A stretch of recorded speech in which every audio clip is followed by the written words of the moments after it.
What is good, everybody? We are live on another Wednesday. Actually, myself and of course, as we've been having some discussions about possibly, potentially, we'll see some stuff of making this more kind of formal. We've done this a couple of times so far, and you guys seem to love it. Myself, as shooting the shit, talking about everything that's going on in entertainment, comics, all that good stuff. It's always a great conversation. But yeah, man, today again, joined by my man's, as you know him as Hill versus Babyface on social media, man. How you doing, bro? I'm good. Look, I'm ready for the gym. I love it. I love it. I absolutely love it. Man, I'm answering the call from Twitter to be, of the Isom t-shirts. So the Isom t-shirts coming ready for the gym. I love it.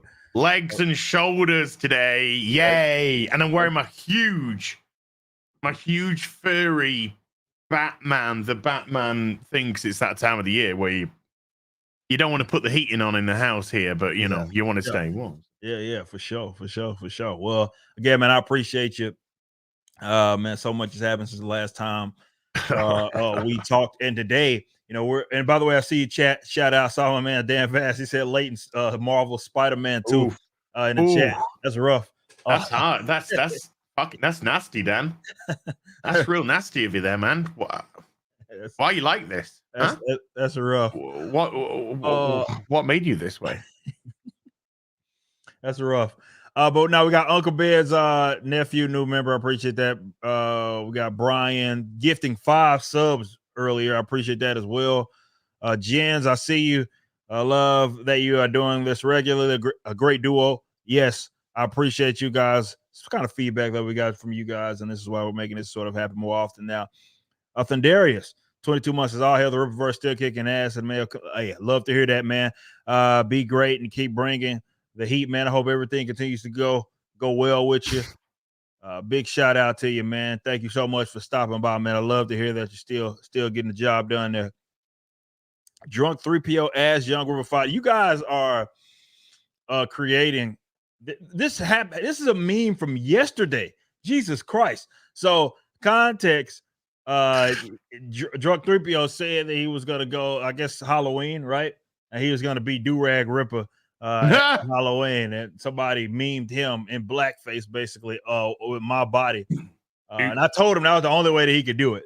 The only way that he could for sure do it. If he's gonna do Do-Rag Ripper, he has to go full Trudeau with it, and he has to wear blackface. Well, I think the most unrealistic thing is Drunk 3PO getting your body. That might be tough. That might be tough to swing. I mean, what? Oh yeah, he's only got a week, man. So little under a week. That's gonna be tough. That's gonna be tough. That's gonna be tough, man. The black bit's fine. That's easy. That's the easy part. That's easy. That's the easy part for sure. Shout out my man Drunk 3PO, man. You guys are quick. Drunk 3PO as Young River 5 now. You guys are quick, man. You guys are quick. We got Graph Web. $2 says, for fuck's sakes, cancel Disney Plus. He said that last week or the other week. CJ with a tear says, hell ripper. Hell ass. Shout out, said, we've been robbing. I just wanted to put that in Az's head because it's now your favorite song. I'll tell you this. I'll give you a little sneak. There is a little treat. I haven't, the next Robin Hood episode's not even out yet, but I'm telling you now, there's going to be a treat on the review tomorrow. Okay. Well, there you go. Look out for it. Devon, Vagabondo Devon, see you here all the time. 46 months. Just can't wait for Alpha Core to drop. Look, guys, we are right around the corner for Alpha Core. That is like about to happen quick.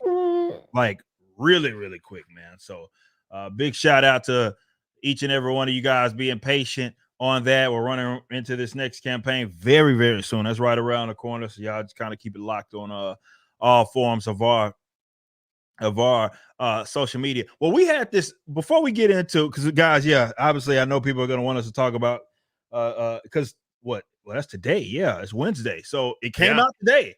We'll be talking about that here in a bit with Tim Sheridan. But because someone brought up Gay and Spider-Man, Dan Vask, or not Gay and Spider-Man, I guess those are synonymous. Gay and Dan Vask, yeah. I guess but yeah, so we had this conversation on Tuesday Night Main Event, and I know you've played a lot of this content, and I want to know what your perspective is on this because, you had this Mario game came out the same day Spider-Man came out. Then you had like earlier this year. What else come out? Technically, Hogwarts Legacy came out this year, right? Hogwarts Legacy came out this year. Yeah, it was this year. It was early this year. Yeah. So it's that you had what Tears of the Kingdom, Baldur's Gate, which people game of the year. Who do you think gets it? They're not going to give it to a platformer, right? I'm hearing good things about Mario, so maybe we can count that out. Who gets it? I think they'll give it to Baldur's Gate 3, and it should go to Hogwarts, but because of their funniness with J.K. Rowling, they'll give it to Baldur's Gate 3 because you can fuck a homosexual bear, and that's more up their speed. That is way more up their back alleyway. Yes. So Baldur's Gate 3 is what we're who doesn't know at the end of the day, Hey man. When I go hiking, that's all I'm looking for. So yeah, we got this has been, I guess, people are gonna say a big year. A lot of these games I hadn't even got around to play. And have you touched Spider-Man yet? At all? I'm going nowhere near it. You're going nowhere near. So he's going nowhere near that. I know. No, thanks. Jeremy had played it. I watched Beardo play it.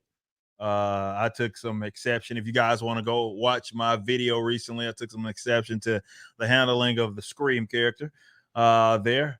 I saw that. Yeah, so I have my perspective there. You guys can go check that out. But I don't know what the damn game of the year is going to be. Again, I don't see them giving it to a Mario of the world. So you got Tears of the Kingdom, you got Baldur's Gate, Hogwarts,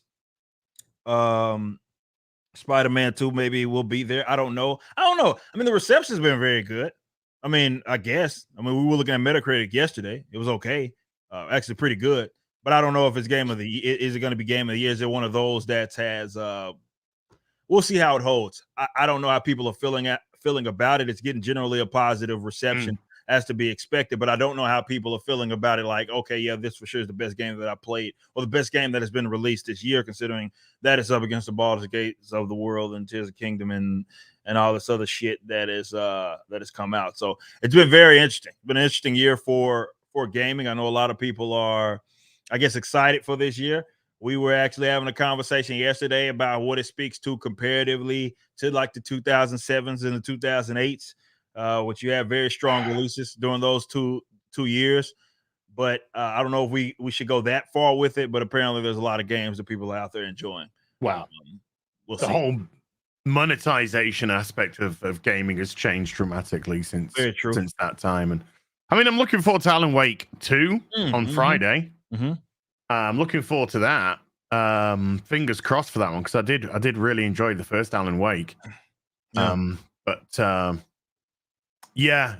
All I've seen for Spider-Man 2 is just I think after COD it's pretty much it after COD, isn't it? Yeah, I don't think of anything else. Maybe chat will remind me. I don't think there's anything else that's dropping. Not this year, no. Not this year. That would be like, okay, yeah, it's going to be in a contention of something. But yeah, the whole Spider-Man 2 thing's been interesting. Yeah, it's been intriguing. Combat is the combat, right? I think that's going to be, for game players, probably a big seller. I've said this a million times. Spider-Man is if there is to be a superhero character that is the perfect video game character, right?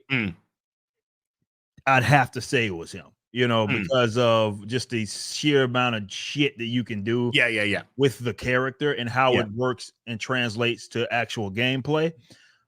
It's probably him. So they already have that going for them, and Insomniac has developed a pretty solid, whoever maybe the sub company is, whoever it is, combat system is doing very well for that. Now you have the story element of it, which we're seeing some interesting things come out about it. Again, the stuff I take exception to, I don't know if other people are, maybe the handling of the Venom and the MJ situation and all that. I take more exception to, like I said, that type of stuff in Scream. But of course, you got this. People are going to talk about it, right? You got the side missions with, okay, this is pretty gay. You got maybe people playing as other characters that they don't want to play as, deaf girlfriends, and MJ. Again, it seemed to be one of the things that I think people really took exception to with the first game, and they said, you know what, we're gonna fucking do it again. I don't know why, but that's the direction that they wanted to go in. And then, of course, you have the again the element of I know it came out, was it yesterday? Some censorship, self-censorship with Middle Eastern gay flags. Yeah, but they'll ban you for creating a mod to do it in the West. That's true. That's a good point. So you tell me where the the absolute level of hypocrisy is amazing there. You create a mod that removes that kind of shit out the game, and they'll ban the mod. They'll ban the people who did it. They'll get rid of that. But when they want to sell a couple of copies in the Middle East, they'll get on their knees and they'll grovel and they'll denounce everything because Western gaming company.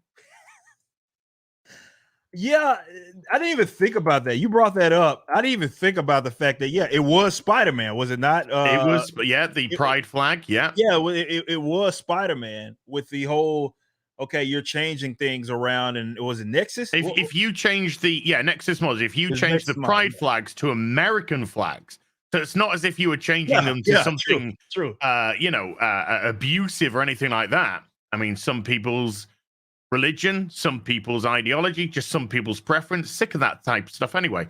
But if you, the mod that changed the pride flags to American flags got banned off Nexus mods, just like any mod that was going to remove the pronoun aspect of Starfield would be banned from Nexus mods.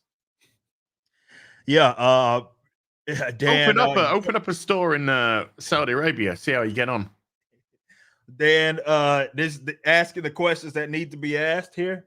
How do I get that Middle East version? Maybe that is a more tolerable version of the game. That is a good question. Set your PlayStations to Riyadh, and then download the game. Hey presto! There you go. Oh my God, yeah, playing a regular game again. It's great. There you go. So, but yeah, it was, like I said, my thing about games, comic book games, as well as, I mean, I'd say this is in movies as well. Look, I get it. It's a different medium, right? So there's going to be liberties that are going to be taken, right? It's just, I get it. And I try to be reasonable. I think some people think of me as unreasonable. And I say, hey, some of these changes I feel like to these characters are unnecessary. But I do try to be fair, believe it or not. And I think that these companies do themselves in, and I would love your perspective on this, definitely as a long-time customer, right? As, okay, the one thing that I'll give credit to manga and anime, the Japanese, right? Yeah. Is that you will watch the anime. And let's say if this isn't the case, usually the fans have already revolted, right? They're mad, they're pissed. But generally speaking, it doesn't matter what the medium is. You're getting a version of the character that's recognizable, right? It's who that character is supposed to be. Whereas with a lot of the Western media, particularly in comic books, and I get it, it's been around for a while. I totally understand that, and the people are going to make that argument. But when you watch something, right, and it's a completely different character from, let's say, if you had any sort of interest, if you could get your whiteboard out and pinpoint, okay, you like this character, and then I could get a whiteboard and I could say, hey, okay, you want to start with, hey, number one, I got to try to figure this out for you, right? I understand that, but I figured out, all right, pinpoint, you're going to start here with this character because you like this character in the movie. But then they read that book, right? Then they're like, who the fuck is this? Like, this is, whether they like it or dislike it. I mean, yeah, it could go maybe either way, but they're not getting a version of that character that's recognizable, right? It's not, it's usually somebody else. I'm just trying to envisage that in my head. Let's just take a ridiculous situation. Let's just take Tim Drake, Robin, and then just make him gay. That would be ridiculous. That'd be foul. Like over 3 decades, 35 years, and you just do that. That would be stupid. That would just be absolute ridiculous. That's true. Thank God that would never happen. Do such a thing, yeah. Thank God. Who would do such a thing? Who would do such a? Oh, who would? A crazy man. That's who. Oh my God! But seriously, like, you know, I don't know what the conversation is that's had when Marvel says, because it's licensing, right? It's like, hey, X company is going to do a video game, or X company is going to do whatever this adaptation is, and they're going to say, hey, I don't know if it's rules that they're giving them, and they're saying, hey, you want to use the characters, or if it's just a fucking free for all. If it's just say, okay, you give us the money or whatever percentage of sales, whatever, license the character, and here's the groups of characters that you can use. Do whatever the fuck you want.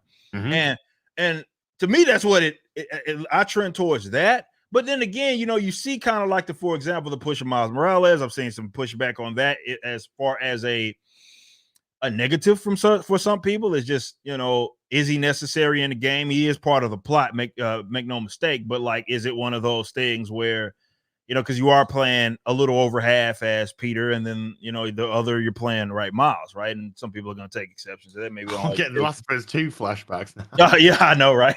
And then considering what happened towards the latter half of that, spoiler alert, it does look like they're trending towards that direction. So when I see something like that, then I'm like, okay, considering what's happened in the books, considering how much money they put in trying to back this character, then I lean towards, okay, well, that's coming from Marvel. But either way, I mean, maybe it's because of the Rippaverse that I've gotten, so I've just gained a new, even better kind of perspective about this type of stuff, where it's like, look, you're a business owner or you're a company, you got IPs or whatever you want to call them, these properties. If I am to have this character show up in some place that's outside of the comics, I would think that it's going to be demanded of my customer, from my customers, are demanding of me and the company to say, hey, give us what it is that we want and what it is that we expect. To me, it almost becomes like a slap of the face. If I'm like, all right, these guys have invested a lot of money in this in this stuff. Okay, cool. Here's the ISOM video game, and ISOM now is Puerto Rican. Yeah. And he's gay. Well, ask Insomniac. They ain't got a fucking clue. That's true. What's the difference? Dominican, Cuban, fucking South American shit. It is whatever. Yeah, it's just brown people. Yes, it's the same shit, right? So what's the difference? Even that, I love it. I just love it when shit like that happens. Love it. They give themselves away every time. It's all the same shit. I know they were going to China, Vietnam. Same I wonder if that patch has already gone through. Who knows? But you know, maybe if I was Nexus Mod, I'd ban them for that. I'd ban Insomniac. Well, yeah, if you fix the flag, you probably get a fucking ban for it. That's for sure. But let them do that. Nonetheless, fucking company, man. But seriously, like, for me, I just look. I try to be fair because I understand that it's not going to be a direct 1-by-1, but it's like, fuck, dude, what's the point of reading all these fucking books, right? If then the character you're going to give me is like, yeah, they may like kind of look like them. Maybe they have the name. Maybe they have the name, but they're not really fucking who you've grown accustomed to, who the books you've read and all that stuff. I don't know if other customers see it that way. I mean, Rippaverse is new. You've got a very specific direction for the Rippaverse. You want a single continuity. You want a consistency with the characters. You got your Bible. You got all that sort of business. So you have a very, for want of a better phrase, but you got a straight road. You got a road you want to travel down. When you look at comics, particularly DC, it's all over the place. They're resetting every few years. So who are the characters now? You know, I can read Batman 300 and go to Batman 500. I can see a slight change in Batman along the way. Not a colossal change, just a change because, you know, in the Batman 300s, he was living in Gotham itself. He was living in a penthouse. He had Silver St. Cloud as a girlfriend for a bit.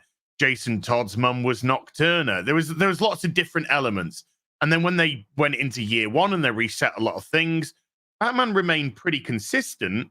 They made him a little bit darker. They moved him back into Wayne Manor, but it's still a consistent character. So even though you could see some changes along the way, you could still absolutely see the through road. You could see the thread. It just, the path just wound a little bit. Right. Today, because everything's just reset and reset and reset and reset, and you create a right. Take Dan Jurgens and take Bendis. Mm-hmm. Oh yeah. You have Dan Jurgens, who's a Superman stalwart, probably the greatest Superman writer of all time, I would say, and drawer in some cases. But he had a very specific vision. Rebirth comes along in the DC universe, trying repairing the New 52 nonsense. Rebirth comes along, get Dan Jurgens back into Superman. Oh my God, it was brilliant. You know, you felt like you were reading Superman again. Right. And Bendis comes along. Bendis, and he wants to Bendis it. He doesn't want to Superman it. He wants to Bendis it. True that. And now we just have a bunch of creators that are coming in, and they just want to do their thing. Tom King's Batman is unrecognizable. True. As Batman. True. And he wanted to do something big before he left, so he kills Alfred. Yeah. Right. Thanks. I've destroyed your Batman. I've killed Alfred. And I've been taken off the book due to sales plummeting. See you later. But I promise not to rape any of my employees, so I'll be back with more books and more same depressing shit. Same fucking story. Every fucking new character I get, same fucking thing. Because I'm Tom King and I've got fucking daddy and mummy issues out through the eyeballs. Yeah. And then another creator will come in and it's now completely different again. And then different again. There's no consistency with who the character is. You had, was it even Chip Zdarsky before he went on to the main Batman book, was doing that stupid gay baiting with Batman? Yeah, that Chip. I do know the story that you're talking about where he was. Yeah. I don't know if it was Zdarsky or undercover, but yeah, undercover Batman doing undercover, doing other undercover Batty stuff. Man, you know. So it's just like, who is this character? And so when it goes to a gaming company and they get the license, you can go one way. Batman Arkham. What did Batman Arkham do to try and make Batman fans feel as if they're playing Batman game? Well, they put it in Arkham Asylum, very recognizable place. They put very recognizable villains in, and then they got Kevin Conroy to do the fucking voice. So you have an absolute trifecta of, oh, this feels like a Batman the Animated Series, but if it was now sort of more realistic, so people could connect with that. Brilliant games. Other companies will do what Insomniac's doing. They'll take the name of Spider-Man and they'll put a costume on that's, you know, similar to a costume version that's been used. It's not the classic costume, but it's a version that has been used in the past. And then they'll just current day it. You know, they'll just make it so dated by today's ideology, today's politics, today's and it's all progressive. It's all one way. Yeah, it's never. We never see something. Not that I want to, by the way. I'm just not that I want to. You never see a game come out being ultra conservative. If there was balance, it'd be more digestible. Yeah, exactly. If there was, something that sort of put it together, great.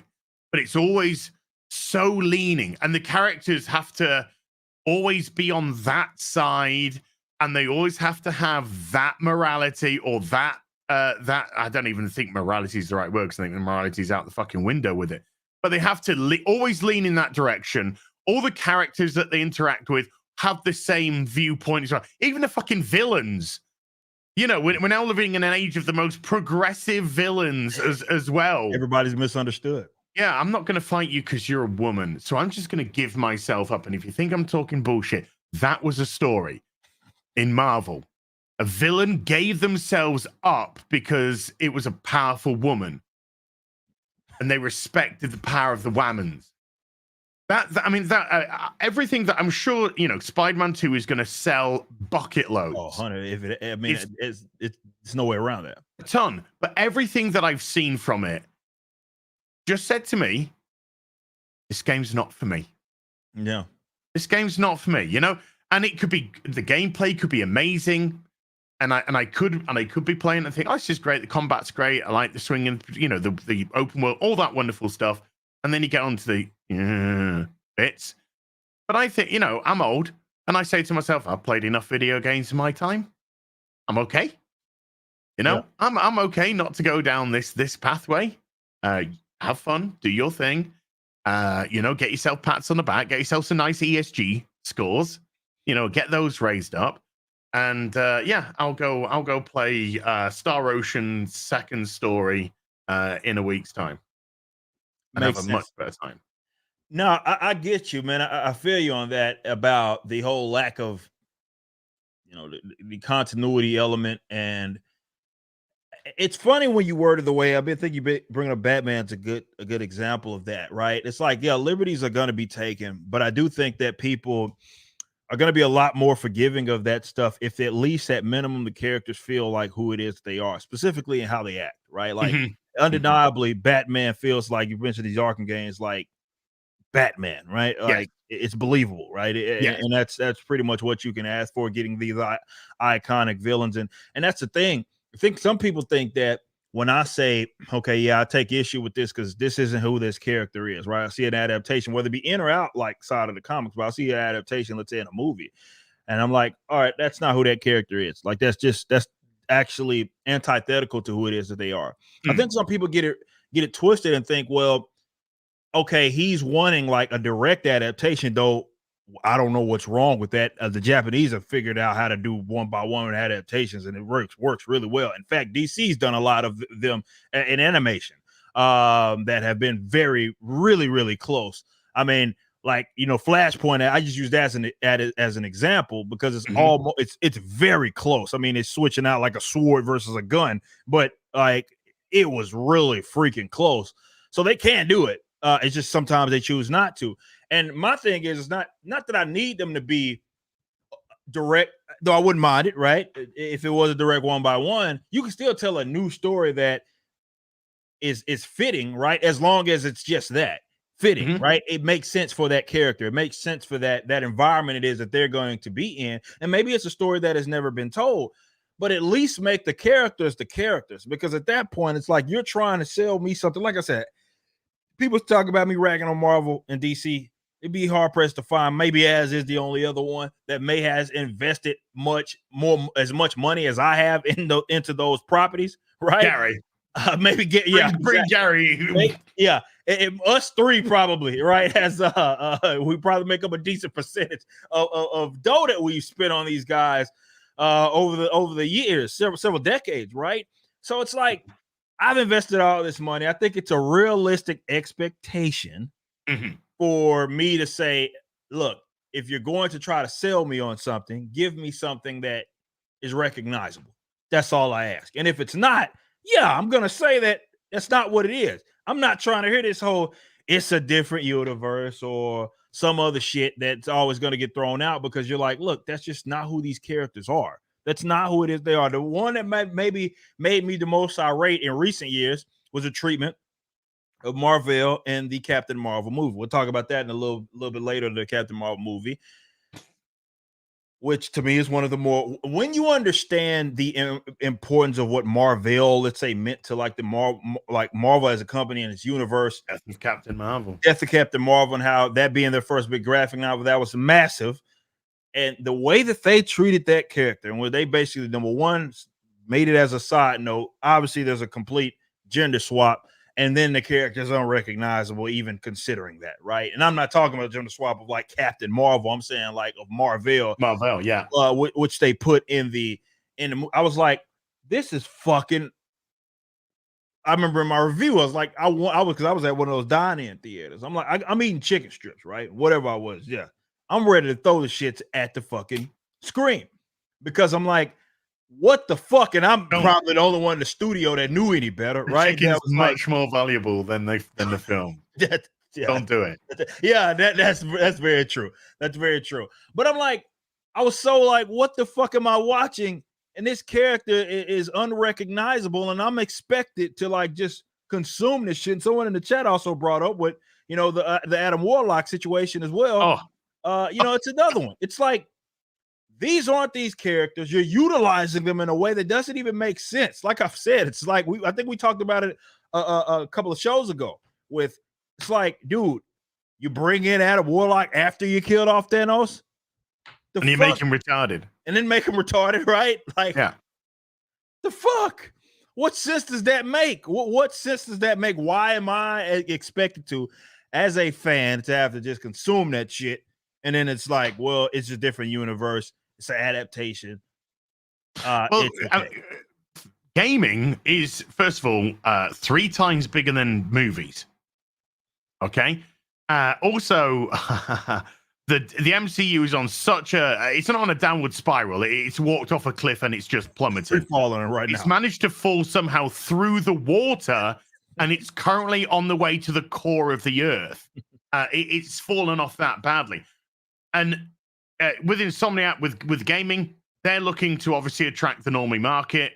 Can you blame them? I would say no, you can't blame them for that. True. So we're gonna craft a story with Spider-Man, regardless of whether it's recognizable or not, because we are literally we're trolling here. We are throwing a big net out and seeing how many people. You put some good gameplay, you put a recognizable character, you get Spider-Man. That's what you got, and you wouldn't have that Spider-Man game if it wasn't for the Batman Arkham games. You wouldn't have that. So they're looking for a big normie market. They're looking for people that know nothing about Spider-Man, really. They're looking for people who don't necessarily know anything about superheroes. They're just looking for a good, open world, fun game with maybe some recognizable pop culture characters in it because it's brand. Right. And the brand is Spider-Man in this case. Right. Even though Batman's got the best rogue gallery, I would say Spider-Man's probably got the most well-known group of villains in a cluster.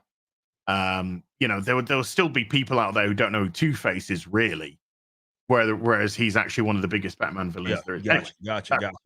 So they're sort of troll fishing over in that direction.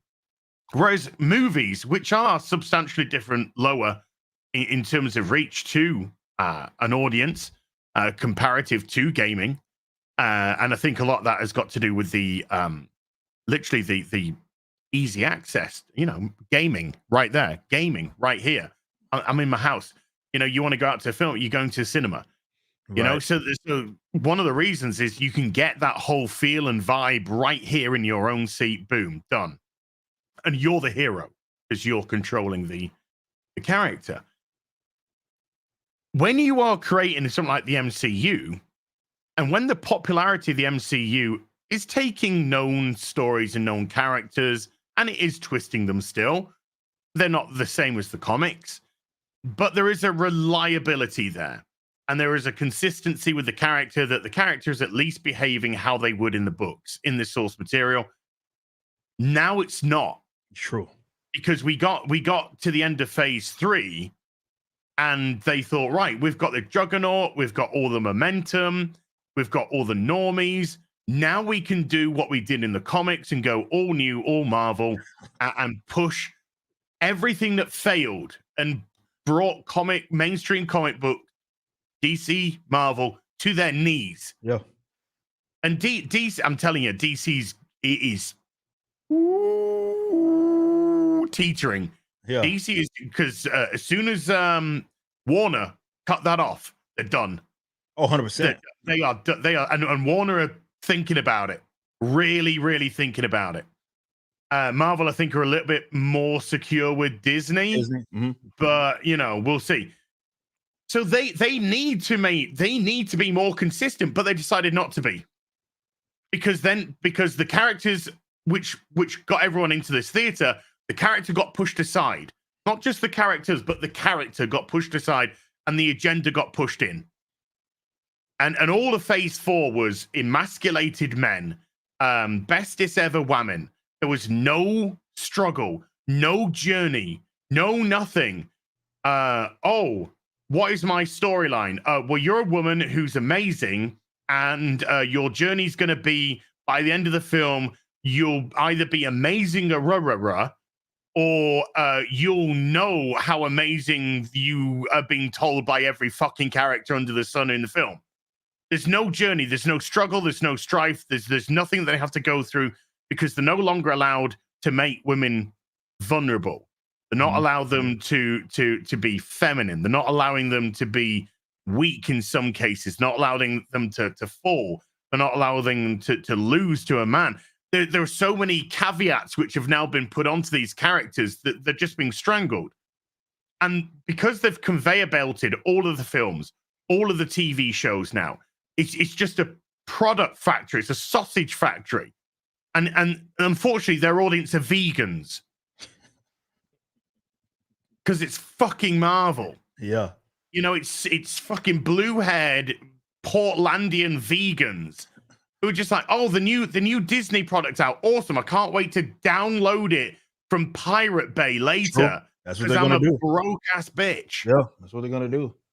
Meanwhile, they're the actual audience themselves, the people who invested, they get pushed to one side. So you can create a bubble universe that's unrecognizable in a video game because you have much better tools that can drag somebody in. Gameplay tools, exploration tools. Good point. You know, all of that element. So you can afford to do that. But when you're sat there in a cinema looking at a screen, saying to yourself, what the f am I doing here? You know, why am I wasting my time here? I mean, luckily we can turn around because we go, yeah, baby, YouTube. Yeah. But, you know, there's a lot of people that don't, and they have dipped out. And that's why there's been flop after flop, because they're not seeing, not just recognizable characters, because all these characters that are coming in, nobody knows who the fuck they are. Yeah. Nobody knows who the fuck they are. When you're pulling a normie audience, you got to have normie characters. That's true. That's a great point. You're trying to appeal to a normies. And the best way to do that was in a way that you did before, right? You give them the ones that the characters that are at least, you know, recognizable, right?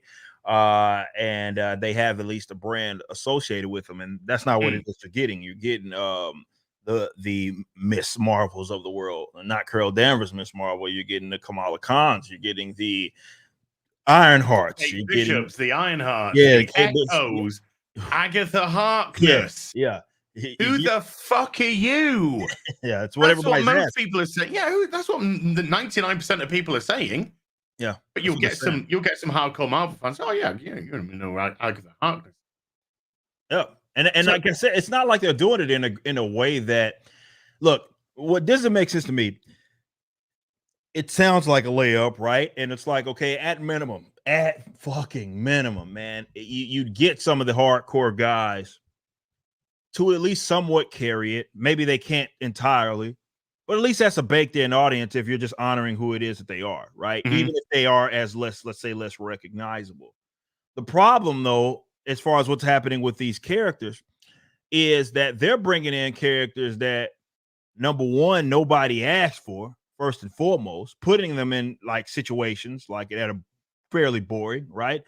And even then, they're too chicken shit to make them who it is. They couldn't even give Kamala Khan her little stretchy, stupid fucking powers, right? Like they couldn't give her that. Agatha Harkness is fucking my age, right?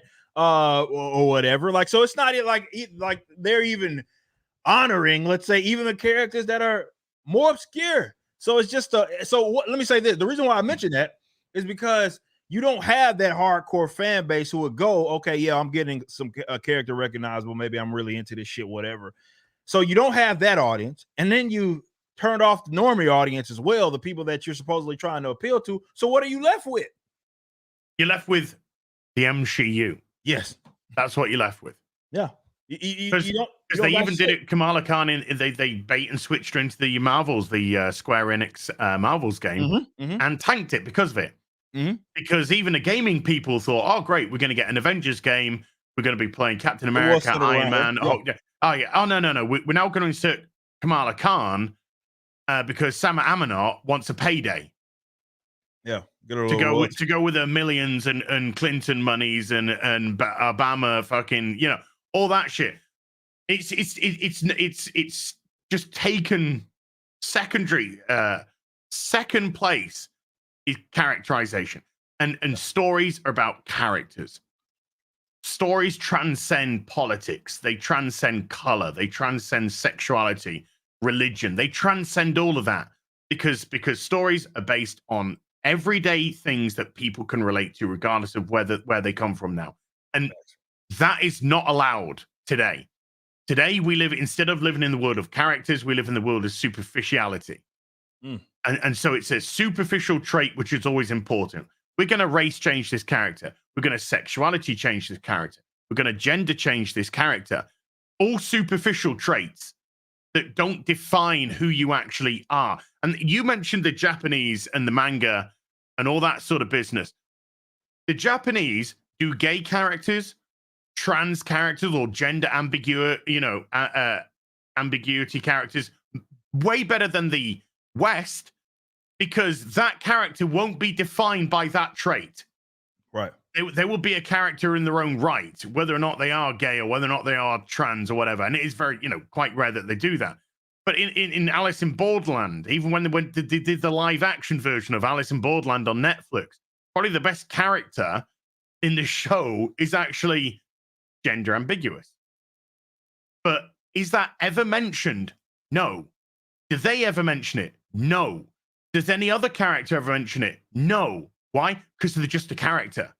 That's a trait of theirs, and they're just a character. And it's actually the character that makes them interesting. Whereas the West thinks it's the superficial trait which makes them interesting, because all they're bothered about is identity politics. True. And as soon as that is eradicated, and it needs to be fucking eradicated, 100%, because it's a brain rot. It's an absolute brain rot. And we can get back to actually creating characters again and give them some nuance and give them some vulnerability and femininity and masculinity and agency. There's no agency even with the female characters, because it feels like they are just going down a predetermined route. Yeah, absolutely. It's predictable. Yeah, it is very, very predictable. I mean, when we see the Marvels, I think that's just going to be the most predictable piece of trash we've seen, and that's why it's just bombing within Disney. They want to get it out, get it done, get it out the way, man. They have to get that out the way, which kind of brings us. We're going to talk about the Marvels a little later, but I do want to talk about it because you kind of mentioned what these writers or creatives, using that term very loosely, are leading with.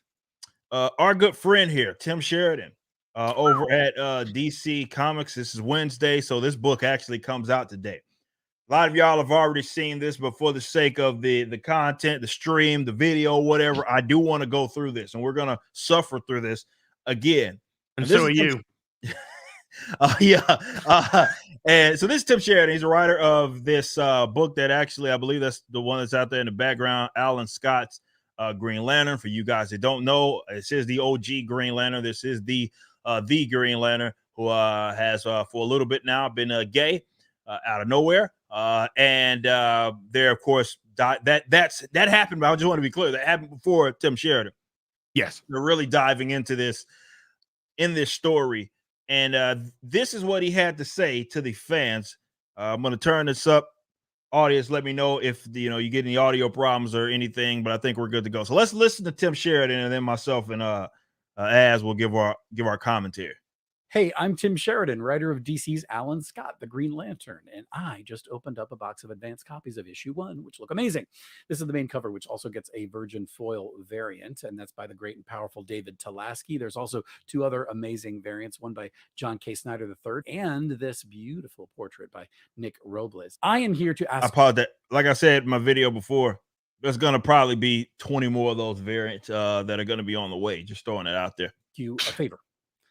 The book comes out next Tuesday, October 24th, but already the haters and the queerphobes are out in force, doing everything they can to see that this book tanks. They use code. I hired the National Guard of America. But no, I'm only joking. I actually went to South America. I spoke to a cartel. I said, how much for you to go to the Disney factory, the DC factory, the comic making factory, because that's where comics come from. And I need you to break in, eradicate everyone inside. I want C4 on the machines, exploding them up. This comic can't come out. And they said, we'll do it for 2 packets of cigarettes. And I said, sold. You drive a hard bargain, but we're done. Okay. So Tim is right that the people are trying everything in their power to prevent a comic book shop owner from putting a book on a shelf. Apparently. So says Tim Sheridan. Let's give him some more time to explain his perspective on us supposed queerphobes, as he's called us. Yeah. The truth is, they just don't like that there's a queer hero in the upper ranks of the DCU. Alan Scott is not in the upper ranks of the DCU. No, he's not. I if I give him the benefit of the doubt, he has to be referring to just Green Lantern, like as a brand. Yeah, as a brand. As a brand, which is what I'm guessing that he's referring to. But here's my thing, man. I remember doing a video. It was either Tomasi or was it Tinian? I can't remember which one of them did it. This is when I was still reviewing stuff, and there was a trans character, and you only knew that character was trans if they told you, right? It was like it wasn't like what I'm actually doing, guys. I'm giving them credit for doing it. That was the way. There was no big like social media push or anything. It was just in there. It was in I think it was the Detective Comics book where one of the who was it in that book with, I can't remember. It might have actually been in that book that had Batwoman going around with all those monsters and shit. I am literally bringing up the image of the woman who's wearing Orphan's costume. Well, I say woman very loosely. They're a person wearing Orphan's costume holding a baseball bat which has the trans flag wrapped around them. Yeah, and they are saying, please, I'm a trans woman in Gotham. Of course I have a weapon. That I remember. So that they kind of gave themselves away there. Yes, it's in your pants. It's in your pants. I remember that one. She had the baseball bat. It's like, who the fuck talks like that anyway? But yeah, she had the baseball bat. I think we covered this I'm pretty positive I did a video on this. And yes, they had that the trans flag wrapped around the fucking bat. And I was like, what the fuck is this? So when you have instances like that, or you can have instances that I was mentioning before, where it's like, okay, if it's subtle, it's like, whatever. Oh shit, I picked that up. But that's not what's happening here, right? And I think that while there may be a problem, like, people are going to take issue with you kind of using maybe the Green Lantern brand doing that in the first place when, the recognizable characters surrounding the Green Lantern are going to, whether it be even if you include Scott or Jordan or John Stewart or what have you. And yes, there's many, many more these days. I get it, right? I totally understand that. But when the lack of self-awareness for the guys like the Tim Sheridans of the world, because he's doing this video, right? And we'll continue here in a bit, to try to get at folks like ourselves that would obviously take exception. But what he's doing here is precisely the problem. And that is, you're leading in this whole video, right? He doesn't say shit about, by the way, when he's selling it, right? I'm not saying that he can't talk about other shit. People can't question him or people can't interview. I'm not saying that. But this is a pitch, right? He's saying that I want you to go buy it. He hasn't mentioned jack shit about what's in his book as far as its story. Well, we know it's a literal gay story, right? We know that much. But he doesn't even give you that. What he's mentioning here is it's spiteful. Essentially is what it is. It's like, hey guys, please, because you don't like these guys, these people that we've deemed as bad people, you need to buy this, right? Like that's what he's leading with, to sell it, like to actually sell it. I know there's crack smokers out there that thought, they wrongfully think that, because they project, right? They say, hey, well, isn't this what Ripper does? I was like, you haven't seen me do Now trailer where I'm like, hey guys, want to take it to the fucking leftists? buy ISOM. Like, who the fuck? Like, I'm not spending that much. I'm not spending $300,000 to take it to the fucking left. Like, that's a bad investment. It's a dog shit investment. I never do something like that. But that's what they do, right? And that's what it's funny because before now, you'd have people gaslighting you, saying that this type of shit doesn't exist. We're like, they do this to signal, and they think that, well, maybe they may be stupid, but think they may get a couple of sales on this headline or whatever. He is leading with sexuality to sell this book. Make no mistake. He is leading with it. That is the primary core thing that he is leading with. And that is a fundamental problem. Yeah. Also, this pitch isn't for a customer. This pitch is to his own colleagues. Peers. This pitch is to say to his colleagues, look, I said comics gay, and I pushed the same sex. Oh, aren't I great? And his colleagues go, oh, you're so great. We're gonna give you another book that won't sell, that will waste more money, that will plunge us further into trouble because we keep alienating our core audience because you're so stunning and brave. And Tim will go, yay. Yeah. That's what they do it for. And that's by the way, just telling you guys as a businessman, trying to impress your peers is a fucking mistake because they're not your buyers. They're not your customers. But not your friends either. Yeah, that's also sure as hell aren't that. Y'all are all holding ideological guns to each other anyway, waiting to cancel fucking each other. He mentions the word later. We'll probably go into a little bit more depth. He mentions allies. He's talking to his colleagues there. Yeah. And they use the word allies, of course, because there's no friends there, because they will fuck each other over in a heartbeat. Particularly Tim. Tim will be one of the first to go because you're male for a start, Tim. Your color of your skin isn't helping you right now either way. That's true. And your sexuality can come and go in a heartbeat with somebody else. So you are very disposable, mister. Yep. Let's let Tim finish this out. The only way we can shut these people down is to make this book an undeniable success. To prove to all the big publishers that there's a huge market for authentic stories about LGBTQIA plus characters. And that these stories are for everyone, is to buy the heck out of books like this. This one's only 6 issues, and each one has a few variants. So I'm asking, if you have the means, buy them up. Buy extras to give to people you think really need to read it. And you might say this sounds like a great way for Tim Sheridan to make a bundle in royalties. Well, no, I won't make a penny because every single royalty I receive from these 6 issues will go straight to a charity that's very important to me and that I've supported for a long time. The Elton John AIDS Foundation. So close. It's very important. Does he have? Well, he doesn't have AIDS. But it's important. I don't think he does. How dare you? How do you know? Well, that's true. Yeah, I can't. Why am I priest in my kind of? How dare you assume? I don't think he does, but it is very important to him. This organization or whatever, and that's where all the money that he gets in royalties, if he actually gets them, that's where they will be going to the AIDS. What does he say? He's about to say something like AIDS. We'll listen in. We'll listen in. Foundation, which works to prevent HIV stigma and provide compassionate care for all communities. So stigma, HIV stigma is what it addresses. So. Sorry, when did you create a time machine and take us back to the 1980s?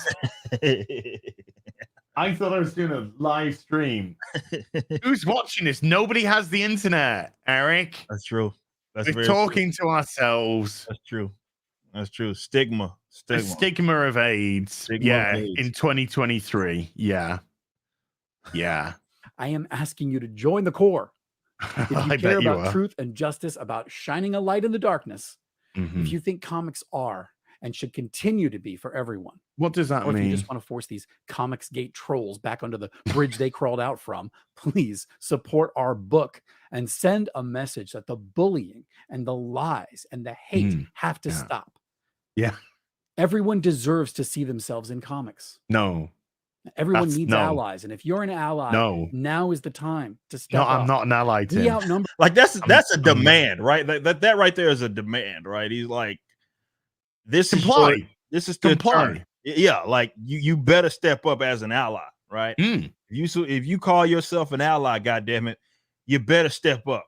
This is your chance to do it, and you do it by buying 4 books of Gay Green Lantern. Remember them. So let's pool our power, vote with our wallets, so that we can give money to somebody to go, oi, stop being nasty about the AIDS. Yes. 4 variant covers for Alan Scott, the Green Lantern, to your pull list today. Pick them up in store next week, Tuesday the 24th. Thank you so much. So it is Wednesday, by the way, guys. So this is if you guys are ready for this thriller, you can go to your comic book shop right now and buy all 4 variants to support AIDS. Excuse me, HIV. Him getting AIDS. No, not. I'm very confused, right? To support HIV stigma. Stigma. Yeah, that's what you're supporting. There. Look, on a serious note, like I said, this is, while I will say that yes, perhaps in a short window, maybe you could strike gold. It'll be few and far between, but some will. By just saying, hey, we exist to spite our ideological enemies, and that's it. And maybe that can work. This one isn't. Maybe that could work. But for genuine long-term success, medium to long-term success, this is not a recipe for success if you guys have aspirations. Look, Ripperverse, leftists being pissed at it is a side effect, right? That was always going to happen. Just wanted to saw success. That's inevitable. We didn't try to do it, right? Like, again, that's not what you don't see that in our code of ethics. You don't see that stuff in our trailers or anything. These guys getting irate was on them. I'm making content. The company's making content for you guys. The customers, it's not for our peers. Our peers can think the shit's the worst thing in the world. Doesn't matter. It's not for them. Or these the allies, right? That's not who it's for. It's for you guys. It's for you guys as customers, and we're not leading with this other shit, like all the social preferences and all that stuff. That's not what it is that we lead with, because again, that's not what this is about, right? That's gonna make for boring characters. The only thing you're selling me, you tell me that the reason that you need to buy more of these is for HIV stigma and to take it to CG and shit. Like, what the fuck? Tim is displaying the exact reason why there is criticism around this. We've taken a character that was straight and he's been turned gay, and now Alan Scott is gay. That's all he'll ever be. He's not Green Lantern. How many times did he really mention Green Lantern in that? None, not really. He was talking about Elton John AIDS Trust. He was talking about sticking it to Comicsgate trolls. He was saying that people sound like they've got legit criticism, but they don't. You know, he's saying everything but. Because Alan Scott has now fallen victim to the ideological change that Tim Drake has fell victim to, that Jonathan Kent fell victim to, that Renee Montoya fell victim to, that Batwoman fell victim to. And as soon as a character gets turned from being straight to gay, being gay is all they'll ever be. That is it. That is their whole personality. Everything that they do will be determined by that beat. They're not allowed to actually exist as a character. They're not allowed to develop character. It's just this character is now gay, therefore gay. Tim Drake book obviously failed after 10 issues. It was, which meant it was pencils down after about 6. Yeah. 6 issues, you're out. You're finishing at 10. See you later. Jonathan Kent, 19 issues. Oh, no, it's not cancelled. We're rebranding it to make it more in line. And he's going to have his ongoing series, which actually got turned into a mini series, which I don't even think came out. Oh, well, gone. Batwoman, gone. Renee Montoya, oh, not just a lesbian. Now we'll make her the Question and a lesbian. Gone. Alan Scott, let's wheel him out. Let's wheel him out. Why are we wheeling him out? What story? What great classic story have you got? This Justice Society member from all these years ago. What clever idea have you got that's going to turn Alan Scott into something that contemporary can exist? Oh, we're going to make him gay. It's fucking boring, man. It is. It's boring is exactly the word. It's boring. It's not. It's so uninteresting. It's like of all the stories, definitely with a character like that who's been around as long as he has been around. I mean, look, man, he is maybe Hal is more popular now, but he was your Green Lantern, right? He's the one that launched this as a brand. And if you are trying to kind of rekindle that or revitalize that, I don't think changing his sexuality is going to do you fucking any good. And I spoke with this about Tim Drake with Chuck Dixon, Alpha Core writer, and he I remember him bringing this up, and he's like, "Okay, so they turned him gay. Did they make him more interesting?" No. It made him boring. Yeah, it made him one-dimensional. He did a Bobby. He turned into a femi boy. Yeah. That his boyfriend, his regular fucking boyfriend, could creep up on Tim fucking Drake and go, "Could she?" And then go, "Oh!" Like he turns into a flamboyantly gay person now. Like that's what he is. So he's, again, when you talk about personality change, now it didn't make any sense in the first place to do it, considering that what we just saw with him and Stephanie Brown. But now he's like flamboyantly gay. Like he's still almost stereotypically gay now. It's really how they handle most of these gay characters. You do all kinds of just really, they can't just be normal people. Like it's like they are flamboyantly gay now, which is a character change. It's a vital character change if you don't understand that, right? That's the Alan Scott, though. The Alan Scott is about a story about him being blackmailed into a homosexual relationship by J. Edgar Hoover. And I'm thinking, who the fuck is this for? Is this for Richard Nixon? Hey, Richard Nixon, can we dig your body up? We've got a story. We've got a story that's got J. Edgar Hoover in it. All right, what? It's about this gay couple. Oh, no. Okay. Who's it? You're trying to tap into the youth of today. You're trying to talk to the youth of today. So you're doing a story about fucking J. Edgar Hoover. I don't get it. What are they fucking smoking? I don't get it. None of it makes sense. It's illogical. It's fucking illogical, and someone greenlit it, and I think that also speaks to a leadership problem with DC right now, right? Yeah, Marvel too, both of them. But I always think when I see stuff like this happens, I always think of the levels that it had to pass through before it was approved officially, and then it went to obviously go to print, and now it's on the shelves, right? And it's like nobody there said, "Nah, bro, I don't think this is the move." Nobody said that, because, like, to people's point, to Az's point, excuse me, for you guys that don't know, it's not tongue in cheek what he's saying as far as that's the storyline. That is literally the story. Like that's the whole premise of it. Is J. Edgar Hoover will out him as homosexual if he doesn't get into a gay relationship with him.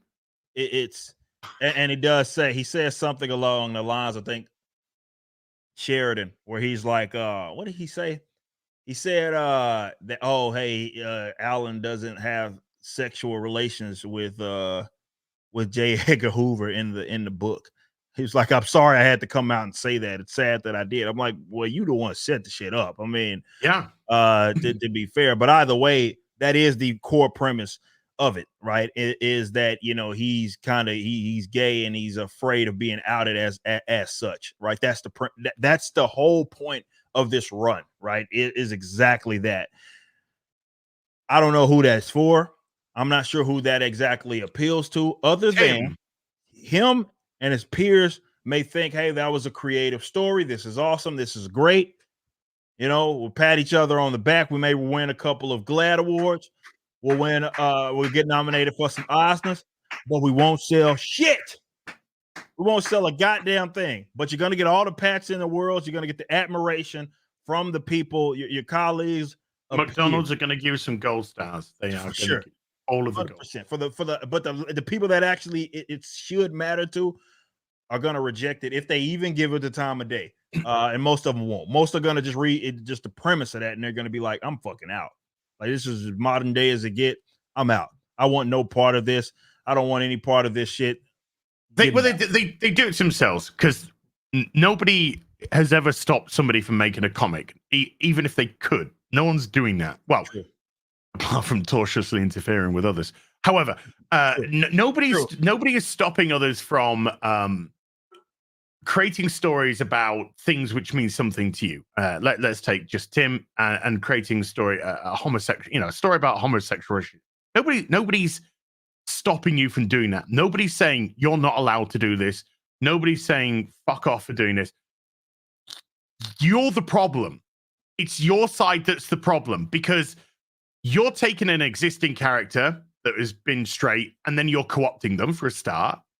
Then you're denying any criticism and calling it bigotry. Yep. Because people are like, create something new, create a new character, create a new Green Lantern and do it with a new Green Lantern.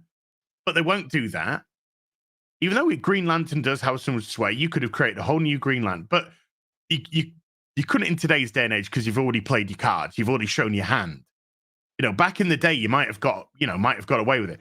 But you're coming out and you're the one who's demanding everything. So all that they are doing is they are putting people off. Even the most tolerant of people, they are putting off. True. Because they're not trying to sell a comic anymore. They're selling ideology. That's what they're trying to sell. And so regular people have got no problem. I got no problem if somebody writes a comic about gay characters and brings it up. I don't think, it's going to have to be the mecca of all bloody comics if you want it to go mainstream. But it won't, because we don't have the actual balance in society for that to happen. Because, hello, we are. I hate to say this, Ripper, and I don't want to get your channel into trouble. We are binary with gender. And you do need one from each of those genders to create a new one. A new person going forward. And that is the way that humanity is defined. There are people who aren't that way. But that's about 3% of a 97% world. So you can't expect a story like that to be mainstream or hit mainstream, but you're acting like it should, and you're acting as if you deserve to. And basically, you're acting like a child. True. You're acting like a child who thinks they deserve all the toys and all the dessert and all the party food when you don't. You don't, just because of one facet, one trait, something which doesn't or should not define exactly who you are, but that's what you want to define everything that the character is. And so you're probably going to hit a niche audience, and you're probably going to sell low because it's a niche audience. Not every great comic sold well. There's a lot of great comics out there which didn't sell well, that had nothing to do with ideology or gender relationships or anything like that, because that's just the nature of the beast. But the industry is so one-sided and so lopsided and so skewed that they of course they understand it. They just want to ignore it. Yeah. And then they want to do what all good leftists do, which is play the shame game, the blame game, the intersectional game, the victim game, which is exactly what Tim did. So instead of coming out and just saying, oh, I've got a Green Lantern book coming out, it's Alan Scott, we're setting it in the 60s, it's got J. Edgar Hoover, maybe it's got Kennedy, it's got political intrigue. It's got all this kind of stuff going on. It's a great read. Please go pick it up. That's how you sell your fucking comic book to somebody. You don't come out, start wagging your finger, saying, you just don't buy the gay book, then you're fucking earning off. That's what they did. And he literally demanded. He demanded it. He demanded that you did. This is your time to step up.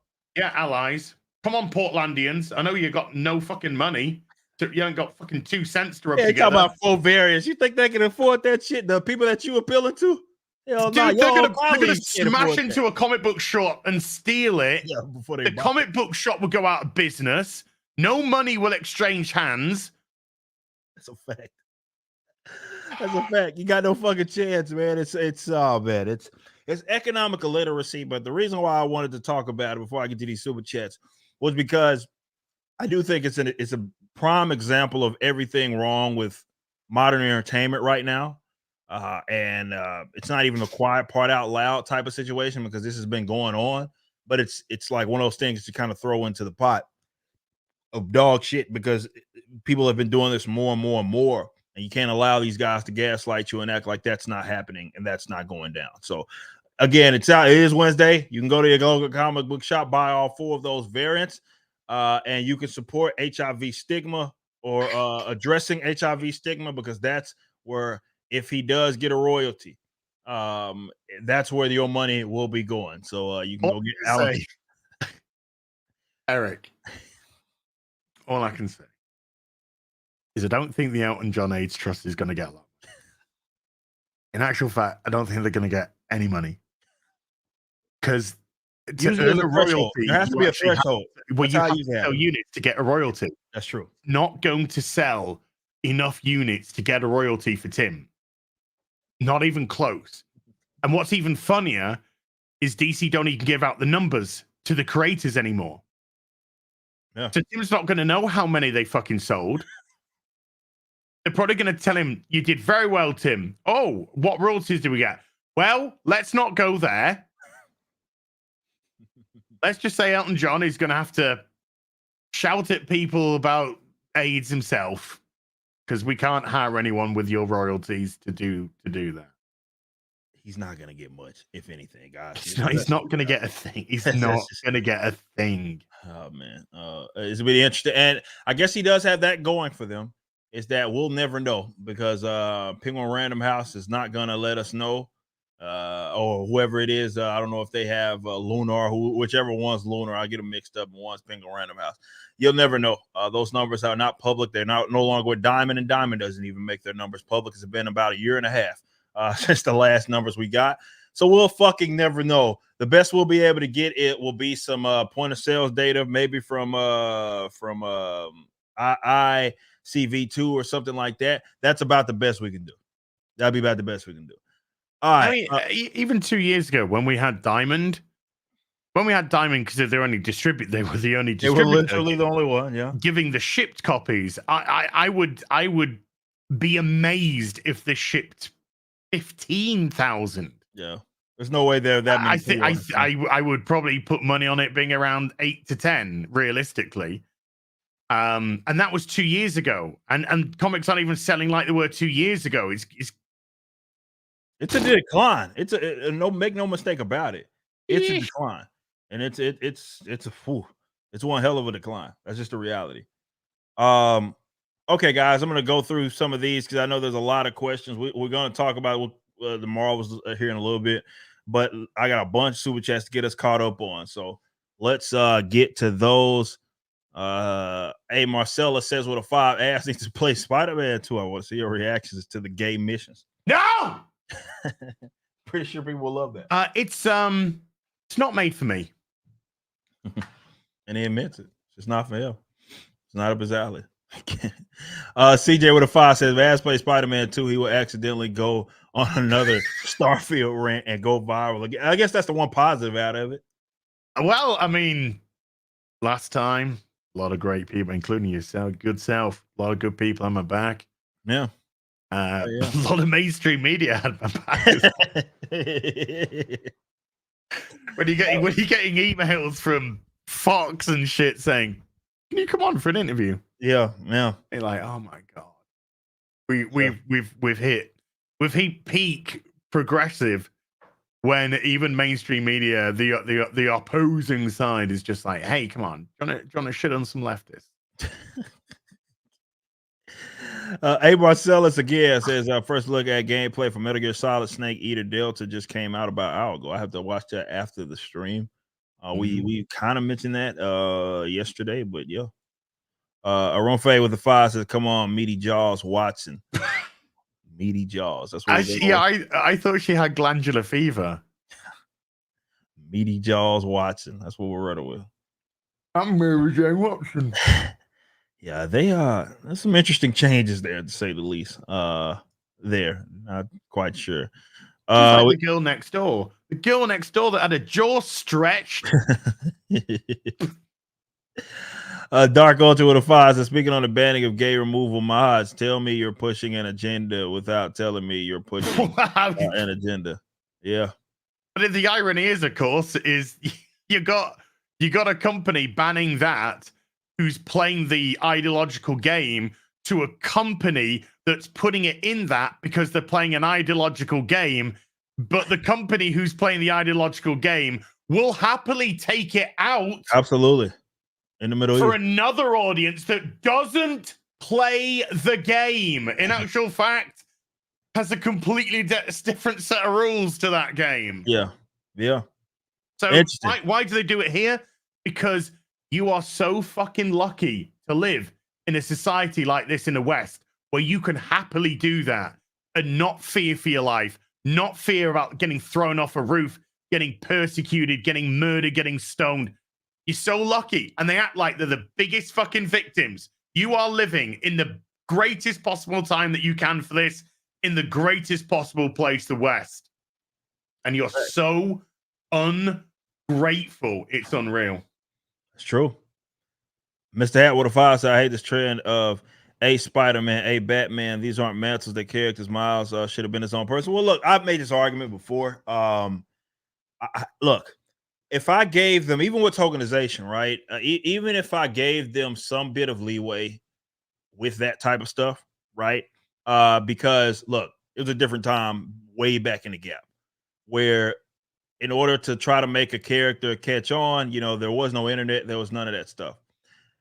However, I especially can't let them make it anymore because we live in a time where I'm supposed to believe, I'm being told that they are the most fucking creative people.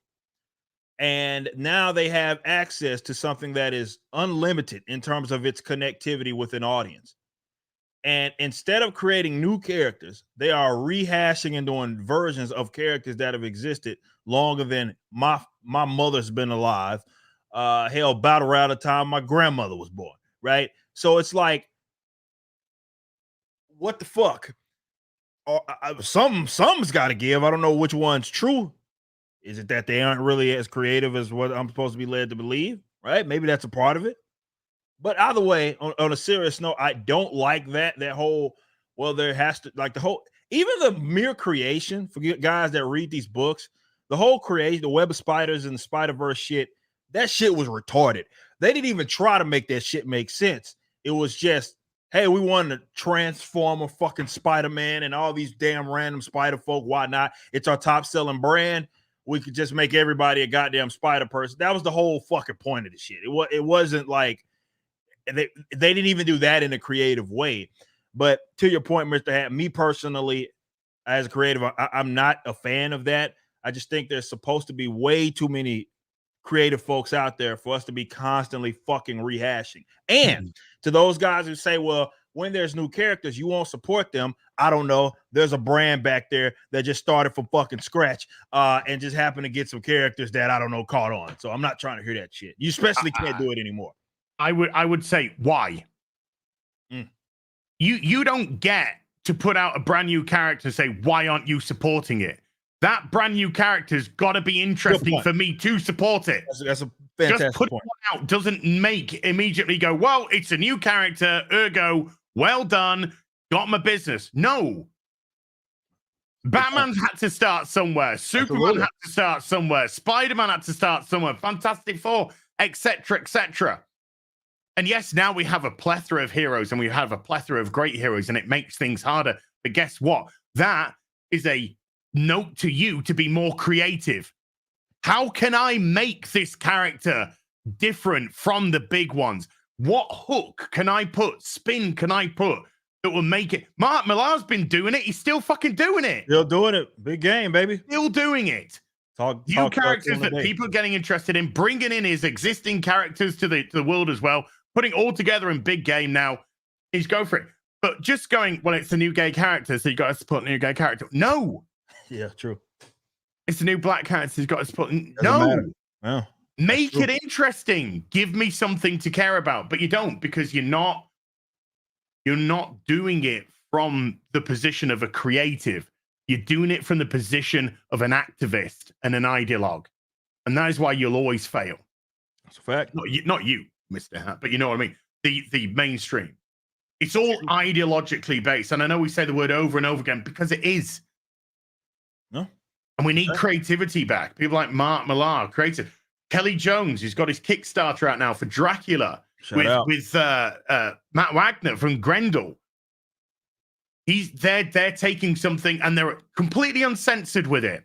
And they've got all kinds of shit which is going to happen in that because they can do it unfettered from the mainstream because the mainstream is just ideologically driven, not creatively driven. It stifles ideology, stifles creativity. Facts. Absolute fucking facts. Perfectly put. Brian, it's good to see you here. Yo, did you get a chance to read Graphic Novel 6 Gun Gorilla? Yeah. Oh, I had long read that.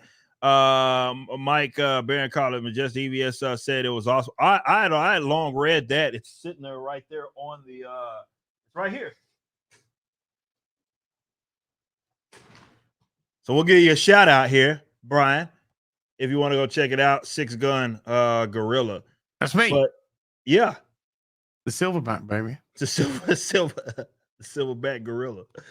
No, but seriously, Brian, I appreciate you sending this to me. We'll give you a shout out here. You can go check this out by my man's Brian. If you don't mind, we can show just some of the artwork if you like. Look, it's as cool as it fucking sounds, man. Western fucking gorilla shit.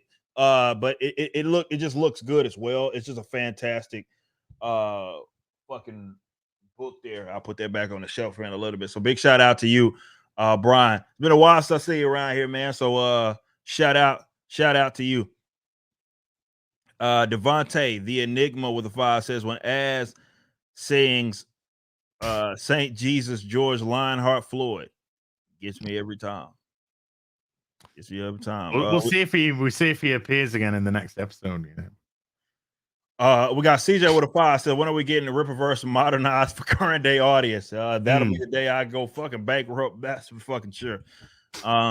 So no time soon. You're not ready to commit career suicide yet? No, there ain't enough money they could give me in ESG or any of that shit. BlackRock, go fuck yourself.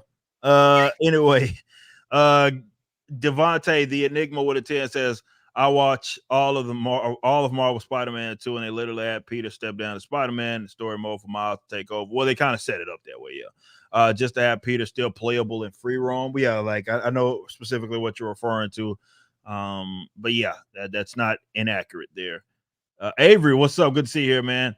Don't you bloody do it, CJ. Don't give him ideas. He's talking about me, the modernizing of the Rippaverse. We have Kyle with a 10 says, what's good? Ripper has been a fan since Veracity. Oh man, you've been here for a while, man.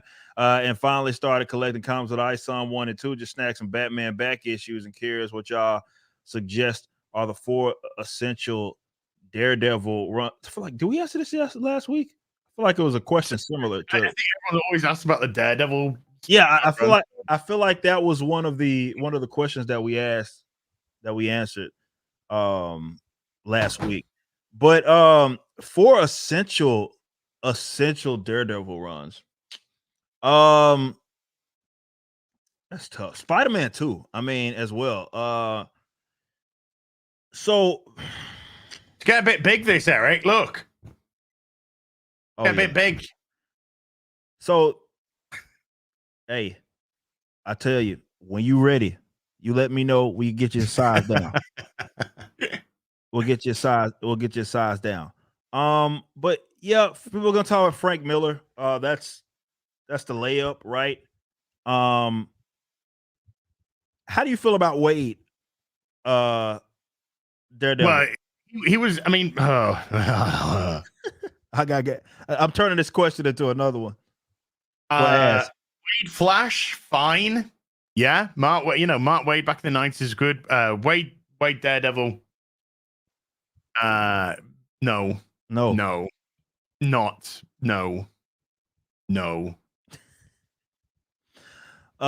So yeah, I mean, look, man. You want fucking She-Hulk Daredevil. Oh, so that's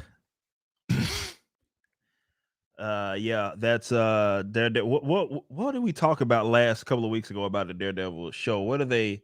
Oh yeah, they scrapped everybody. Yeah, they fired everyone, and they said that there was nothing that they could salvage from Forgot the about 8 episodes that they'd already filmed. Oh shit, that shit's fucking gone. Jeez. By the way, again, Kyle, I appreciate you. Veracity is my band's out with Backwards, his first album, man. Appreciate you. So you've been around for a while, man. I thank you so much. Glad you got 1 and 2 of Ice. Those are still available for you guys if you haven't already. It's hard for me to put essential on any of that shit. Because believe it or not, so Amazing Spider-Man was long before I was alive, but that was my introduction to Spider-Man comics in the 90s. It was around the time my first book was around the time when Captain Marvel, and I'm talking about Monica Rambeau, had, because that's what she was introduced in that book. So that was around the time that I got into it. Around that was like two back when, yeah, man, books used to get to those high numbers. Now they're just gonna fucking reboot them. But whatever that was, that Amazing Spider-Man, with her introduction it was before that, but that was the first line that I started keeping up with Amazing Spider-Man. It was solid. So yeah, that's that. So, but I mean, I wouldn't recommend a whole lot of current day stuff, modern stuff. Stan Slott, can't green light that for you. There was I can't remember who did it. It was pretty okay. I don't know if you remember this. This was probably 2019-ish. That Friendly Neighborhood Spider-Man run. The Yellow Flash read that. I'm trying to remember who wrote that shit. Man, it was because there was one really, really good issue I remember. It sticks with me. It was it Zdarsky he wrote? I don't think it was Chip. I could be wrong. I can't remember who did it. I can't fucking remember who did it. But that was okay. But also that was during that time you had fucking Superior Spider-Man, fucking Symbiote Spider-Man, all that shit was coming out. It's literally the same fucking, and Spider-Man Life Story. I just remember the crippled trans spider. Well, yeah, that was after I'd already tapped who out. Flew around with a wheelchair. Yeah, I flew on their back, Franklin, with their legs just flapping in the wind. I guess, yeah. God, that was so good. Yeah. So, but yeah, appreciate that, Kyle. By the way, man, you've been around for a bit, man. So I appreciate you. Appreciate you, Jason, becoming a member as well. Flying through these, we have. Hold on, I just read that. Yeah. One guy, appreciate that. 32 months as well from Noob. Thank you, Jose. Is it a wonder new writers and artists don't like saying true justice in American way? Well, Gabriel Taib does. No offense, brother. As well, I don't think they like this fucking country. No offense taken. But yeah, didn't they try to recently kind of go back on that, if I'm not mistaken? Well, what was it? They changed it to truth, justice, and something else. Yeah, something generic. It was something freedom, so like truth, justice, and freedom, or something. Because the people who are involved hate their own country, and America's just been infiltrated from the inside, and it's broken. Safe space. It was a better tomorrow. Is what it was. It was a better tomorrow. True justice, a better tomorrow. That's what it was. A better tomorrow. Yeah. For who? I mean, the whole point of truth, justice, and the American way is because he believes in America. Yeah. But now it's being written by people who don't. But they'll be happy to take all the bounty that it offers while shitting on it. That's but true. They'll be happy to take all the advantages that it gives them while shitting on it, like a good Marxist does, of course. A fake Marxist, a champagne socialist. Apart from you've got to have some money to be a champagne socialist, and a lot of these people are broke ass bitches.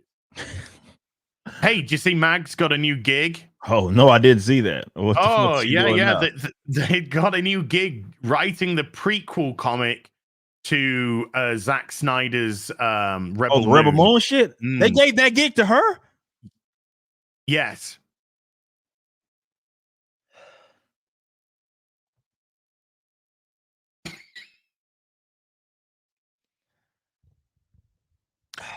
Make a wish. Make a wish for ideologues. Man, it's so fucking impressive how she keeps getting that gig. But the reason it's why not well, I mean, oh, I can't say that on live. I know where you're going with it, but on a serious note, though, wow, it's so crucial because this is kind of blowing my mind. So I'm kind of like fucking. You know what trying this to is? think through this. This is Zack Snyder saying I bent the knee. Yeah, like 100%. I'm a good compliant bitch now. I'm really sorry that I dared to just try and do my own shit. I will bend the knee and comply. Hence why I've been doing all the shit I've been doing. Please let me continue to make movies in Hollywood. I am a ballless cock now. Wow. The reason why that's so impressive to me is Rebel Moon, new property, whatever. People thinking that it's going to rival Star Wars, whatever the whole shit. I mean, come on. Oh, well, you're rivaling them now. Current sure. day Star Wars, yes. Modern day, you for sure are. My Robin Hood videos are rivaling modern day Star Wars. So yeah, modern day for sure. But on a serious note, like, okay, I guess you had some decent reception for, was it Netflix, right?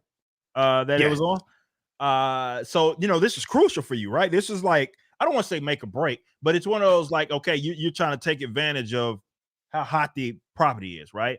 So what the fuck? Like, that's an interesting move.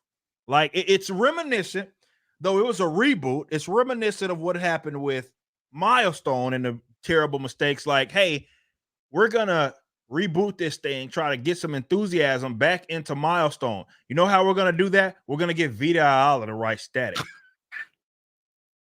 Or Zoe Quinn Vertigo. Yeah, it's like way to zap any sort of enthusiasm that you had in this prop. Wow. Again, I'm sorry, guys. I'm trying to think through it live because that was breaking news to me. I had no idea of that. That is remarkable. Do you want to hear something really scary? You know the reboot of Vertigo? Yeah. That just fucking that is now mainstream comics in general. That's the type of product which has been put out. Yeah. On the reg. Yeah. That's a good point. I wonder why they're doing so good. This is fascinating. I had no idea of that. Like that was news to me. What in the fuck? Yeah. Wow. What a way to zap any enthusiasm that you have for your product. It's made me seeing the trailers for Rebel Moon, I was like, visually looks okay. Yeah. But it's Zack Snyder, so it could just be garbage. So, I'm sort of like, ooh, let's see. And then that news comes out and it's just like, oh, it's just gonna be crap. Okay, gotcha. You just okay. That's so intriguing. That's such a stupid move, man. Like, again, you're riding a wave. That's when you bring, if you are going to try to enter in that realm of comic books, you want to get some kind of enthusiasm or whatever. That's when you start, you go get I'd rather get a baseball bat to the well, yeah. I mean, that's essentially what happened. I mean, you took it to your own kneecap. What a way to zap. That is such a fascinating business move. Because this has got to be, I mean, I don't know this, so I don't know if the chat can correct me.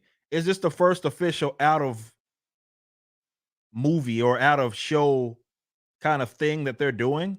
For Rebel Moon, out of the 2-part film that's going to come out, this is going to be the first bit of in-universe, whatever you want to call it. Yeah, that's out of the film. Yeah, well, it's a prequel to Rebel Moon. Right. So yeah, I'm gonna guess that the lead's gonna be a lesbian woman. That I think you could probably check that box off rip.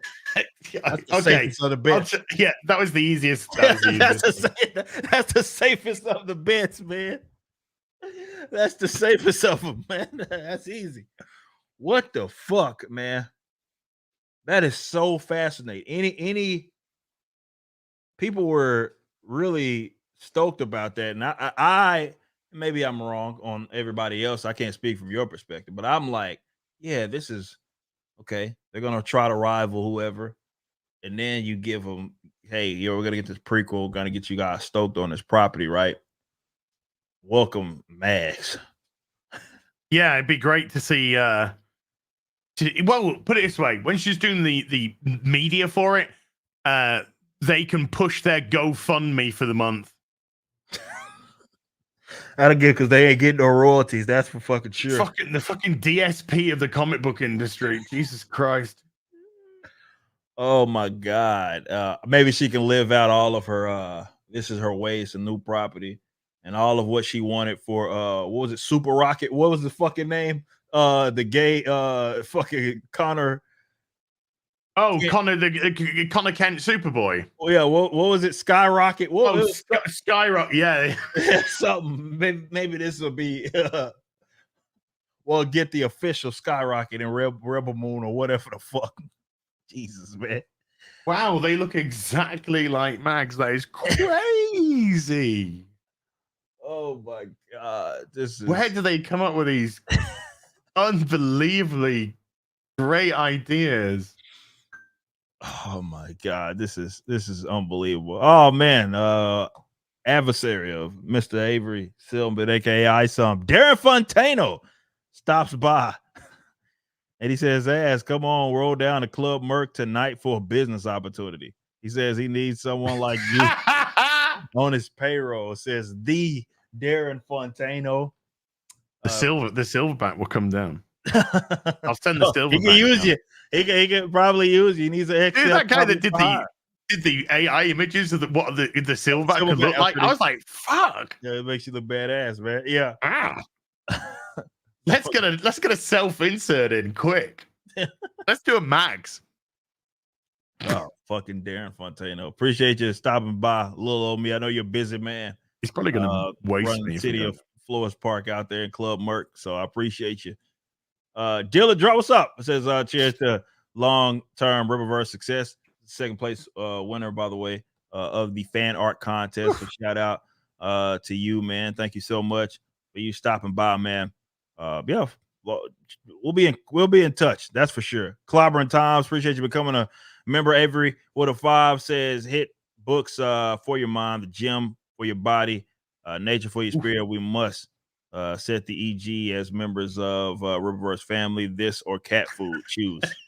Yeah, Mags. I'm hitting the gym after like, well, not straight away after the stream, but I'll be hitting the gym about 12:30, 1 o'clock in the morning.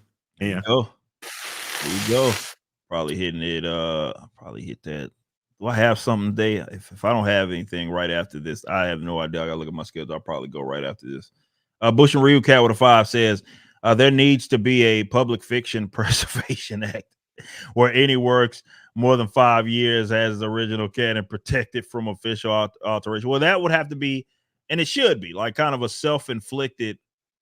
I don't want to say inflicted, but you know, they're going to have to impose that on themselves as companies, like a Riververse ethic, code of ethics. That's what they would have to do. They're not going to do that. I think they see there is a comic book. Well, Code Authority, I guess. There is a comic book pledge.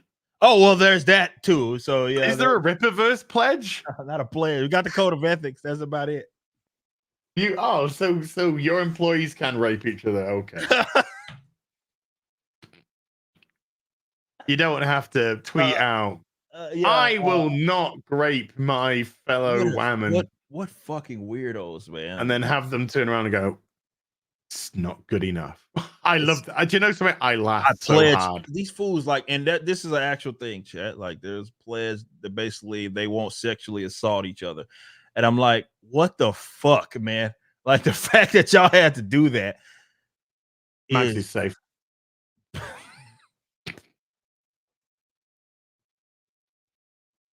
What's this now?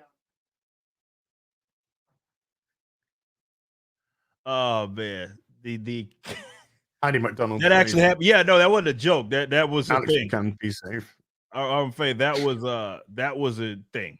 That was literally Comic book pledge. Look at Google comic book pledge, and then Marvel, because what you'll read is not actually satire. It's legit, bros. It's fucking legit. Oh, happy birthday, Lara Croft. 27 years old today. Oh, shout out. Mhm. Shout out. Bruce, what's up? So we got to keep these Riverback streams a regular thing, schedules permitting. Yeah, man, we're talking. Good luck. We know that you guys love this, obviously love this as well. So for sure, we want to do what we can. We have what a 5 says. Wait a minute, these anti-rip vids showing up in my feed prove that there are variants of TDS out there. Keep your shots up to date, folks.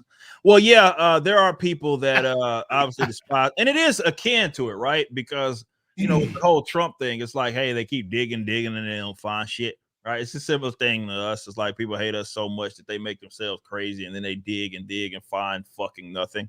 Never underestimate the power of jealousy and envy. That's true. That is it is a hell of a motivator for a lot of folks. So yeah, it is for people with a lot of free time. Yeah, that's for sure. That's for fucking sure. So yeah, man, we keep grinding, man. We keep doing our thing. Alpha Core be on the way, and they'll get pissed off again. Chris B with a 2 said River vs. MMO like City of Heroes. Go watch my previous video. I did a previous video talking about my dream game. If I did ever get in a position, you guys go watch that. We kind of discussed some of these topics here as well. So yeah. Clobber. Whoa, wait, Big Raj, what's up, man? Appreciate you. $1.99 super sticker. Shout out. We got Clobber in Times with a 5 says Reb didn't buy Alan Scott. Green Lantern #1 is trash. Alan doesn't get with Hoover in the ish, but it's implied that he has in the past. So we're talking about that is a real sentence in 2023. That is kind of crazy. You can imagine just wow. Imagine like going back to the past and saying, "Hey guys, this is character in 2023. It's gonna be Alan Scott. You know, he's been around since fucking 40, been around forever, right? Here's what we're thinking, right? We're gonna it'd have to be his 60s or something then, but you know, here's what we're thinking. We're gonna have Alan Scott be gay now for some reason, and then not just a gay, but a victim." That's gonna happen, yeah, we're gonna put People's gonna threaten him with outing him as a homosexual, and yeah, we think we're gonna take 6 issues to do that. What you thinking? And I'm pretty sure they're gonna have a great laugh at that. Wyatt with a 5 says, "Hey, number 1 bestseller, multiple prints, 4th printing, 5th printing." Puts the death of Superman 75, puts it to shame. 8 million copies sold right now. And this might sell 8 billion. Oh. Everyone on the planet has got a copy of this. Even the starving kids with AIDS in Africa. And by the way, the Elton John's. I'm about to say the stigma, right? Why it says, "Hey Eric, sorry as all that happened with EVS and this drama over your comic, but on a lighter note, have you read the new Transformers? I haven't touched anything new Transformers. I got it at all. So I haven't heard. I got it. It was all right. First issue was all right. We'll see where it goes. But it was it's very much like reading G1. There you go. But no, all is good with me, man. No need to apologize. We keep moving, we keep grinding. That's what we do. Axel with a 5 says, industry, we need to put representation in comics. Ass sees a monkey with a gun. Oh my God, he's literally me. Like a 6'6" gun gorilla. Yeah, that literally ass. Oh yeah. Me. This is self-insert. William with a 5 says, "Hey Ripper, how do you balance creating something versus the idea that there are no new stories and everything has already been told?" Well, that's a great question, by the way. Well, I do think of it from that perspective. I try to. I mean, it's I look at things that have influenced me, things that I've read, and I try not to do those. I purposely go out of my way to try not to do those. But I can't help if I thought of something and conceptualized it, and someone else happened to do it as well. But we do a good job, I think, of avoiding that sort of stuff. We can tell fresh. I get it. People are gonna, hey, there's no idea, nothing new under the sun, all that stuff. But I think you can tell intriguing, fresh stories. Still, there's a lot of ideas out there.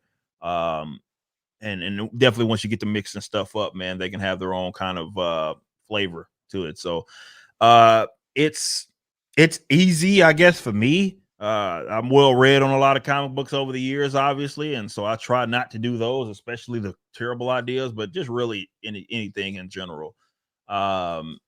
It's my approach. I can't speak for everybody else, but that's my approach. Super Chair Destroyer with a 5 says, "We need creative artists with good ideas to be supported and not filtered through corporate woke ideology," says a Super Chair Destroyer with a 5. Don't go into mainstream comics then. That's a fact. Fixed Industry with a 5 says, "Great to see another Eric and Ash stream. Do y'all have a favorite Mirage Teenage Mutant Ninja Turtle comic? And how many Mirage comics do y'all have?" I could look at none. my CLZ. That's never. I have a TNT. bunch of them. Not enough to be a collector because I was obviously more in Marvel and DC. So I do have some though. I can look at my deal. I got a little inventory on my computer and check that out to see. But I have plenty. We have Hot Dice with a 5 said, "What's Rebel Moon now? What's that? Transformers? Well, see you later." Says Hot Dice. Stitch, appreciate that. Gifting 5 memberships. Thank you. Tamani with a 5 said, "Just showing my support to you. Hell Riververse and As, you look great. Keep up the workouts. They're paying off." Love to see that, man. Absolutely. Avery, what's up? Says, "Got my Riververse tramp stamp." He says 7/11/2023. I'll take it. I'll take it. That's how you know you're really getting out there. It says 2022. Gotcha. Gonna say predict. The woke breaker with a 5 says, we have says coworker and I listen to you guys all the time. Ripperverse, keep up the good work. As last rant on his channel was great. Working hard on ours. I appreciate that. Thank you so much. All right, we have Chris B with a 5 said, "The only leeway I'll give Snyder is that maybe the prequel comic is conceived as marketing by his financiers. And Zach's only input was okay, sure." Well, the good news is nobody buys mainstream comics anymore from the West, so not a lot of people are even going to see it. Who's publishing the? Is there a particular? I don't. Well, if it's, I don't know. Okay. 5 from Terry the Black says, "Hear me out, Eric. An anthology series about Club Merc, like some hood story stuff. We can do that." Yeah, man. I love the love. I love the love that Club Merc's getting because what it does is that's the fun stuff about creating. It gives us a launching pad for other types of different stories. It is that we want to tell that you get when you create. And I think myself and Chuck Dixon talked about on our stream. We discussed this a little bit and how like creating new stuff in the universe is just so fucking fun. So it can be something like a fast food restaurant, something as simple as that. And it's created in universe, and you start thinking about lore behind it, and it's fucking having a blast. Like Projexus that you guys got a glimpse of in Ice on 1, Ice on 2 with Altona working there, and then you met the founder and owner, and it's just so fun to do stuff like that. So I know we still have a little bit of time, and I want to get into this because we got to ask here. I've covered this. I'm pretty sure he's covered this as well. So hold on just a second. Let me. I was shocked when he slapped the bitch. My face was like, yeah. Hey, he's a villain. He's a fucking villain. No, I was just like, ooh, that's kind of refreshing to see. Yeah, he's a villain. I love it. People like we were seeing we saw some things like on social media, people talking about it, and it's like, oh, I fucking hate them. Like, and they love it. They like, I can't wait to see fucking Avery take it to him. Like, that's what this shit's about. You know what I mean? Like that's what villains used to be about. Like you're supposed to fucking despise them, right? Yes. That's the point. Shades of gray. Yeah, everything needs to be gray. It doesn't, to me, like if he's bad. No, sometimes things can be a little bit more black and white. Yeah, ain't nothing wrong with that. But I do want to talk about this. I've covered it. Marvels and how it's tracking right now is not been good. There's an embargo that I think is going to be up. I think the day before, if I'm not mistaken. Midnight going into the day that it's going to launch. So that's not Yes. even the day before. That's No, basically it's the day. hours before, if not in some cinemas, the moment it releases. Yeah. If you want to go to like one of those, not that I don't know if it's going to get a midnight screening, but anywhere it won't here. But it'll be, yeah. I mean, literally just 8 hours or so. Yeah. 10 hours before the actual launch. Yeah. Yeah. That's a good sign, by the way. So female fronted, that's what they led with Hollywood Reporter. Of course. Of course, that's literally the first words in it. The Marvels is tracking to open in 75 million to 80 million range in the latest test of box office. Superhero fatigue. Term of use. Of course. No, bullshit fatigue. Yeah, exactly. It launches November the 10th. That's right around the corner, guys. So look, this is, I want to be clear and I'll be fair. It doesn't need to track what it did, because that was never going to happen. It doesn't need to track what it did with Captain Marvel, the first one. It doesn't have that same setup in order for it to be successful. However, I think the number was $270 million or something that they spent on this damn movie. Somewhere that's where it's looking, somewhere in the region. So they got a ways to go for sure to make some money, if they are to make some money, and they're not on the greatest of tracks. 800 mil to break even, give or take. Yeah. So give or take, we're around about 800. Yeah, that's a long shot right now. Look, best case scenario again. This is Eric July being objective. Movie comes out, it's the greatest damn thing in the world. It's the greatest thing in the world, and everybody goes to see it. It holds very well. That would have to happen for this to be successful. But the thing that I don't like about this, as this article sort of indicates there, and the title, the headline as it reads right here, this term superhero fatigue, and I want to get as his thoughts. I'll give mine here first. Look, for me, the reason why I don't like this term is for two reasons. We have examples of other media. Hell, we just talking about Spider-Man. Other media that's going to sell real well that is based on comic book characters. So I think the argument in itself is bullshit. Now, granted, if I am to, yet again, be fair, maybe there is a case of we're saying the same things, we're just defining it differently. Okay. I don't think that's happening with them. I would say that that's not what they're saying.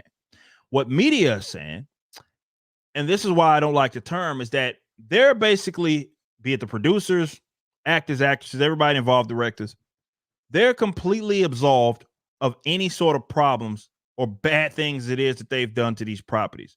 Because what it says is it's everybody else's fault, right? So the genre is the issue, right? It's we're doing our jobs. People just aren't interested anymore because of fatigue. And so it lets them get off easy and making bad product that people don't want. And that's my problem with the term superhero fatigue. It just lets them off far too easy to my liking. That's me. It's just mainstream running interference. That's it. That's what superhero fatigue means. It means that I discussed it in my video about Tim Sheridan yesterday. A point I kept going back to was there is just a distinct lack of responsibility being taken. Now, Kevin Feige is not going to come out and say, look, we've literally been making dog shit for 4 years. And that has driven people and the audience away. And you can tell because Guardians 3 opened up very poorly. And it opened up poorly because every product before had been shit. But more people liked Guardians 3 than didn't dislike it. And it had really good legs on it. I thought it's mid, but it had really good legs on it. Mhm. So it was actually word of mouth from the people that liked it, which got more people to come into the cinema. Yeah. That's why Guardians 3 didn't do as well as Guardians 2, but might have turned over a small profit Right. because of the high budget. The superhero fatigue is dog shit fatigue. When you've got rid of Captain America, when you've got rid of Iron Man, when Thor is a walking joke who plays second fiddle to Jane Cancer Breath, when none of the Black Widow is dead, Hawkeye is now being dragged around and beaten by girls a third his size. Every male character, Loki's having his balls kicked in by Lady Sif every fucking 2 seconds. Every male character's been emasculated. Every male character has been made a joke. Every male character has had a female alternative take over the power role within that dynamic. And most people who go to the cinema, male or female, because there's only 2 genders, they like things which make sense. And women like masculine men, and women like feminine women. Men like masculine men. Men like femininity. Men like strong heroes. Men like vulnerability. Women the same. And we're getting none of these classic tropes which have gone through hundreds of years worth of storytelling and different characters from different eras, but there is one thematic consistency between it. And now we're being fed slop, and we're being fed a reverse Uno card and being told this is what you want. No. And so you drive off the normies. There is no hero fatigue per se. Is there a too much? I think so. Oh yeah, there's a I think there's too much, but if the quality was there, for sure, then I think people would still be interested in seeing it. And when something interesting comes out, whether it be a Joker, whether it be Guardians 3 that some people found interesting, whether it be the nostalgia bait, but it worked because it was done right with No Way Home, people will come out in force to watch that. But it's not unfair to say that what we're getting with all the TV shows, Secret Invasion, Loki, all that shite, Hawkeye, it's not unfair to say it's dog shit. Because that is, it's slot, it's conveyor belt, get it out, whack it on, move on to next product. There's no care. It doesn't feel like there's any attention. There's no reason to invest in the characters. The heroes aren't doing anything heroic to make us invested in them. Why do we care? None of the proper processes are being set up anymore. None of them. And so it's just it's now become not superhero fatigue. It's now become just another Marvel product. And there is a massive difference.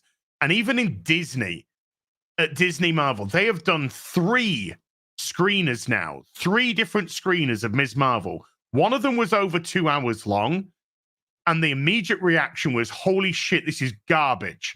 We need to cut this down as much as possible. The next one was around 1 hour and 45 minutes.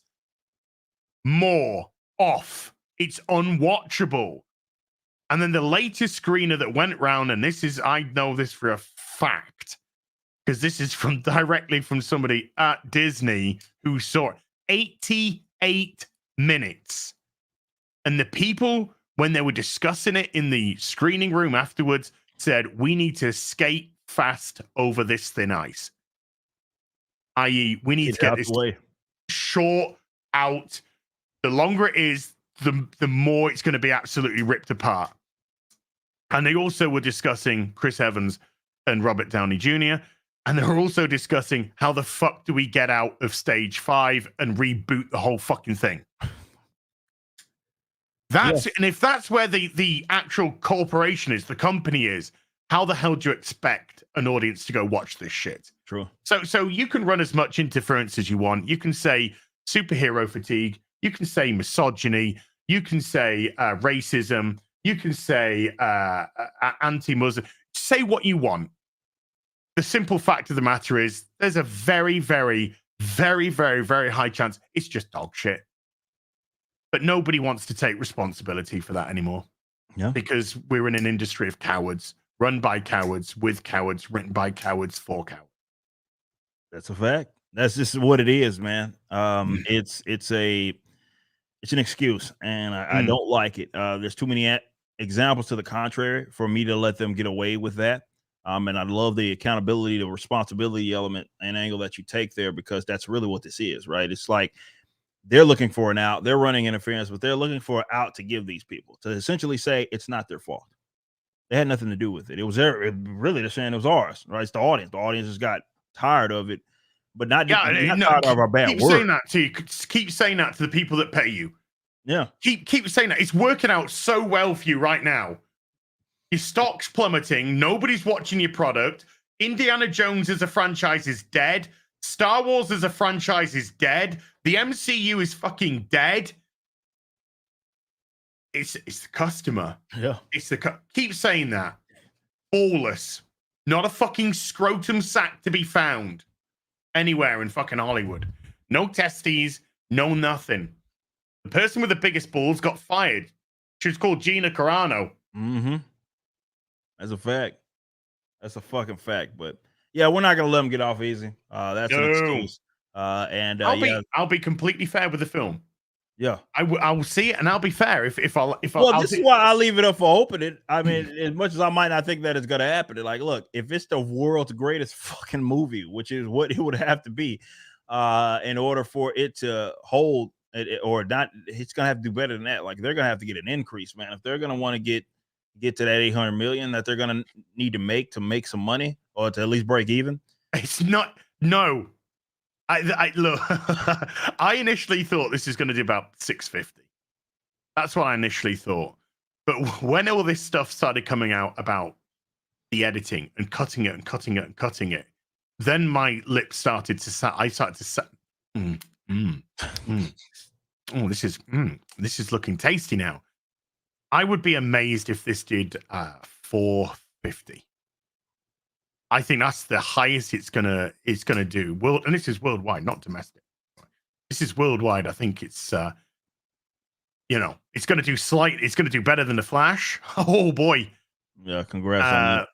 But yeah, I think this is I think saying 450. If that hits 450, they are going to lose hundreds of millions of dollars.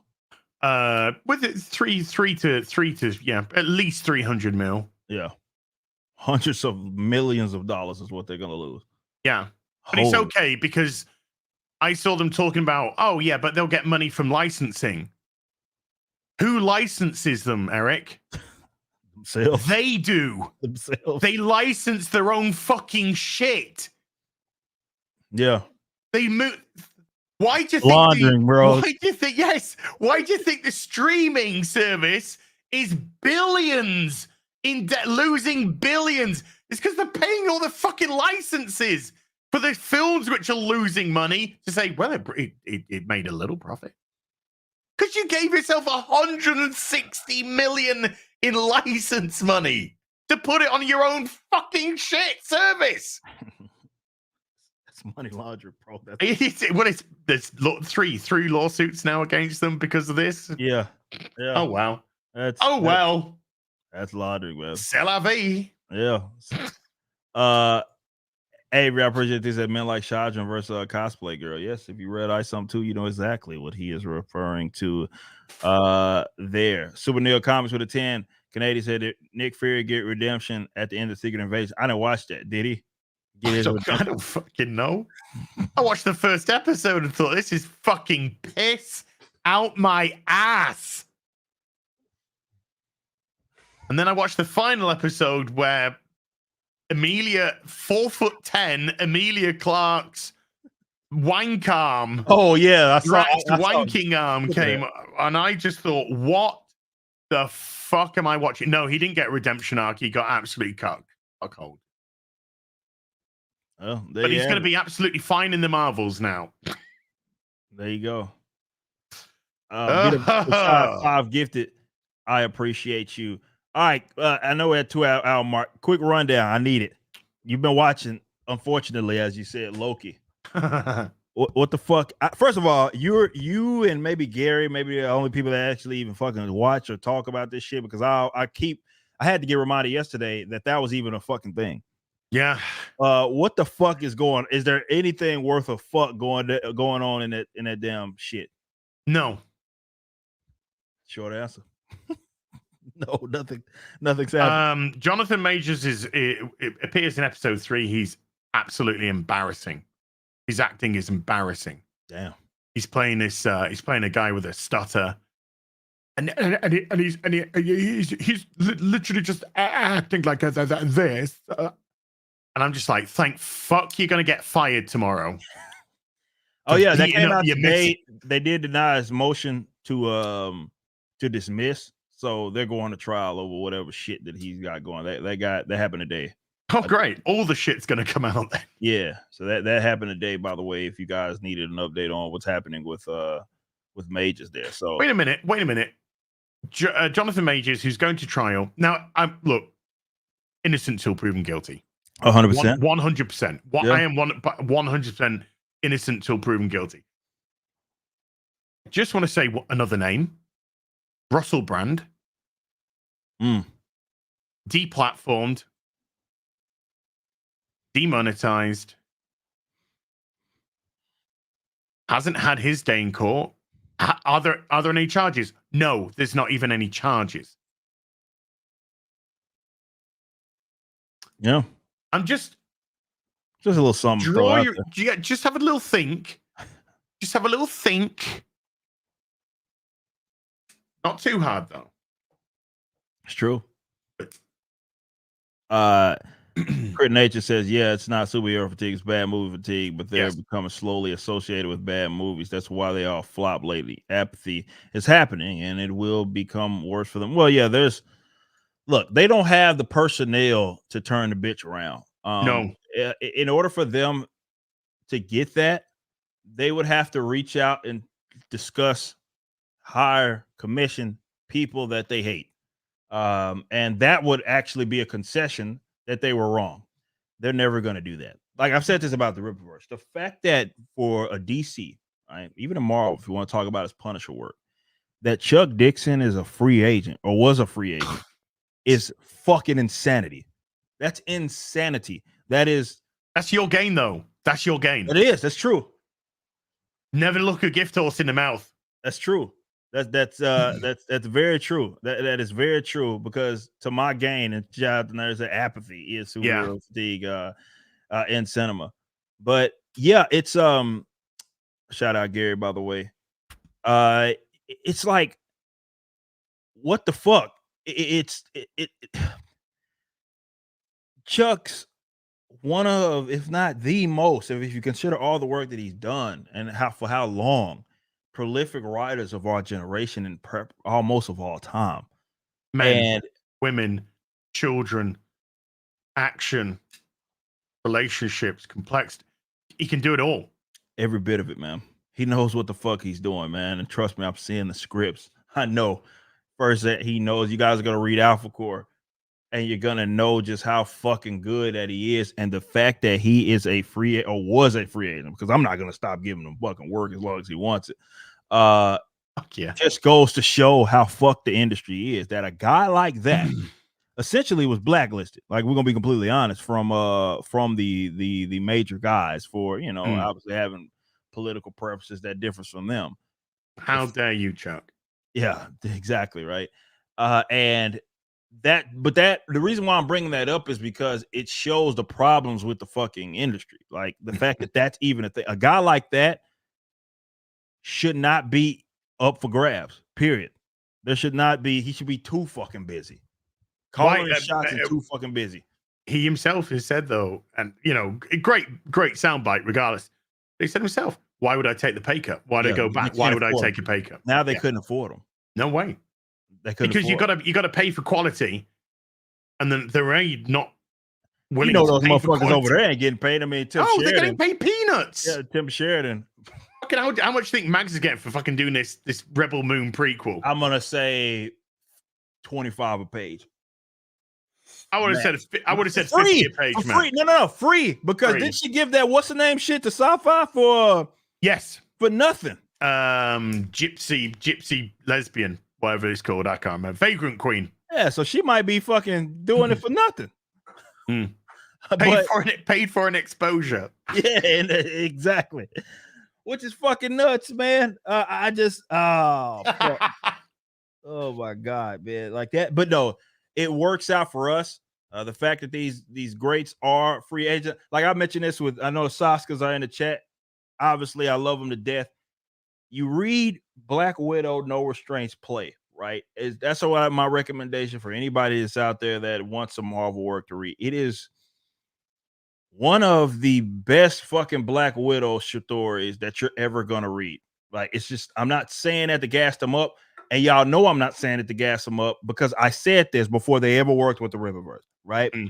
The fact that, as an example, they didn't turn around and say, hey, do you not even throw them whatever they want to do an ongoing series for Black Widow? That's a fucking crime. And that's just me. They might not say it, I'll say it. That, to me, that's a fucking crime. Like that shit was too fucking good, man. It was too fucking good. But again, game. Let I'm gonna give them as much work as they fucking want. Let them cut their nose off to spite the face. Yeah. Let them do it. Let them do it. You don't want someone like Chuck. Fine, he's yours. Well, it's not yours now, but you've acquired his services now. Yeah. So you're benefiting. So you can. I ended my video. I don't know if you saw my video yesterday, but because obviously you watch everything I do every fucking moment it comes out, Eric. True. But I ended it with just saying, fucking Eric July's just laughing. Because the Ripperverse are just laughing at all of this. It's just like, right, I'm starting up my own fucking company from scratch. I'm going to put my own fucking money into this. I'm going to create brand new characters. I'm going to have a vision with the continuity. I'm going to write it myself. I've never written before. I'm going to start it off. I've got to create something fresh, something different. I need to find an audience. I need the audience to try and find it. You got all this. And then you got fucking Tim coming out going, buy my AIDS book that won't get any royalties for charity. And there's trolls there's Boogeyman under the bridge. Comics Gate Boogeyman. Oh, he's coming to get us. Stop him before he stops the trucks of comics. And you're just there like, if I only had access to like industry legends that I could bring on board. If only they were still, I'll focus on one, but I've got all these other characters and I can't do everything. And I need somebody to, sorry, Chuck Dixon's free. Fucking Dixon. Chuck Dixon is free and available. Well, he's not free, obviously, but he's available. Get him on the fucking phone. Chuck, Eric, how you doing? Yeah. How you doing? And by the way, I'll say this: Chuck called a shot because he gets to do that. I was like, Chuck, what does it take? What the fuck is it? What the fuck does it take? And obviously, it was reasonable, but I'm like, what does it take? Let's just make this fucking happen. The fact that you're available is fucking blowing my mind. Let's make it happen.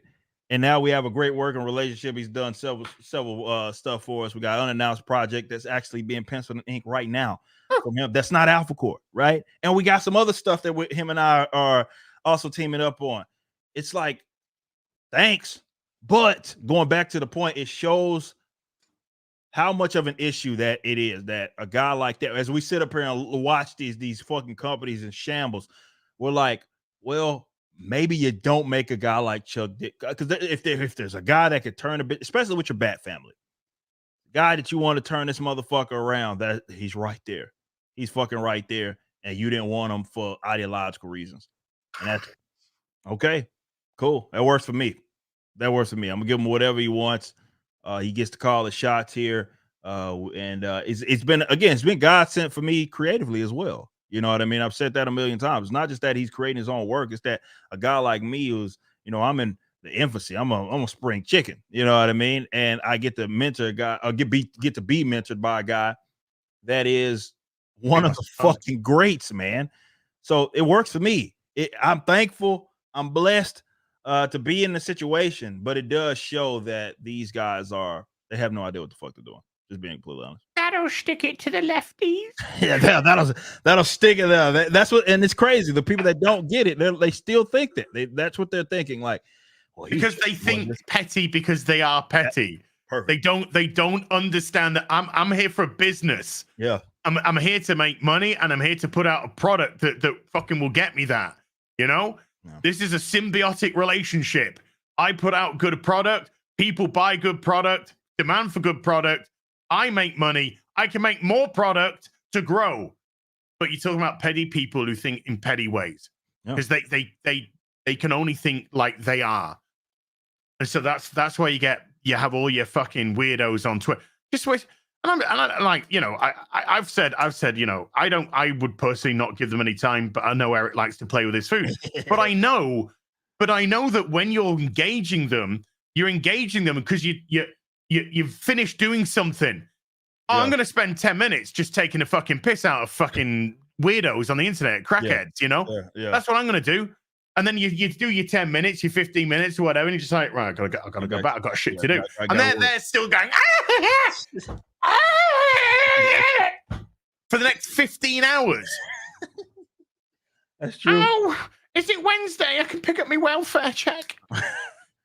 These guys aren't workers, man. But these guys that are here. The guys that are here are workers. I love them to fucking death. It's been an honor to work with these people, and like going into next year, man, it's just gonna be huge. I mean, we're going into really, really soon with Alpha Core being released, and then we're gonna launch that. We got some special things planned with that. But just in general, man, I'm stoked. I'm happy, and I just don't got time for these motherfuckers like I maybe once did back in the Gap because of that. You know what I mean? I'm trying to do great things, and everybody here is trying to do great things, and I think this is the recipe for success. The recipe for success is not trying to do shit despite your ideological enemies. I mean, that's what they would do. That's what they would do. Yeah, this is what they are doing. Yeah, true. Actually, Tim just told you that's what he's doing. We don't even have to say like in hypothetical terms. He literally said it. He literally told you. We're going to stick it to the Comicsgate trolls. Yeah. Doesn't mean anything. That word doesn't mean anything. It means something for you to have a boogeyman. That's all it means. Yep. It's something for you in your industry to go around so you can victimize more of your fucking employees, put the sword of fucking Damocles above everyone's head, make them all live in fear, hate the jobs, hate what they're doing, while they continue to pump out fucking garbage. Meanwhile, Eric July. There you go. It's how it is. So, like I said, Mike Barron. Oh, hi, Mike. Oh yeah, It's Eric. How you doing? Yeah, let's talk. That's how it is. That's exactly how it's going down. So, to nothing else, thank you. I appreciate you guys so much for being fucking idiots. To the mainstream industry. Super Nail Comics with a 10. Canadian says, wait a minute. I am sure Super Skrull was a Fantastic Four villain with their powers. What the fuck? Yeah, I haven't watched what's going on. I don't know enough to whatever's going on with Emily Blunt or whoever. Oh, well, they both, there was the Super Skrull, and then there was her who's the Super Skrull at the end, but she was Super Skrull. Then the male, of course, because she's a 4'10", 90-pound woman, and she won. So now she's the Super Duper Rooper Skrull. Gotcha. With Drax's wanking arm. Gotcha. That makes sense. That makes sense. I couldn't literally believe what I was watching. And then I thought, it's Disney, it's 2023, it's Marvel. Yeah, okay. There you go. There was a tether to reality then. Vito Brashad with the 20s Alco booty shorts for guys. Probably not. That sounds more of a Disney Marvel product. It sounds like an Alan Scott Green Lantern. Yeah, that sounds like a Tim Sheridan Stigma.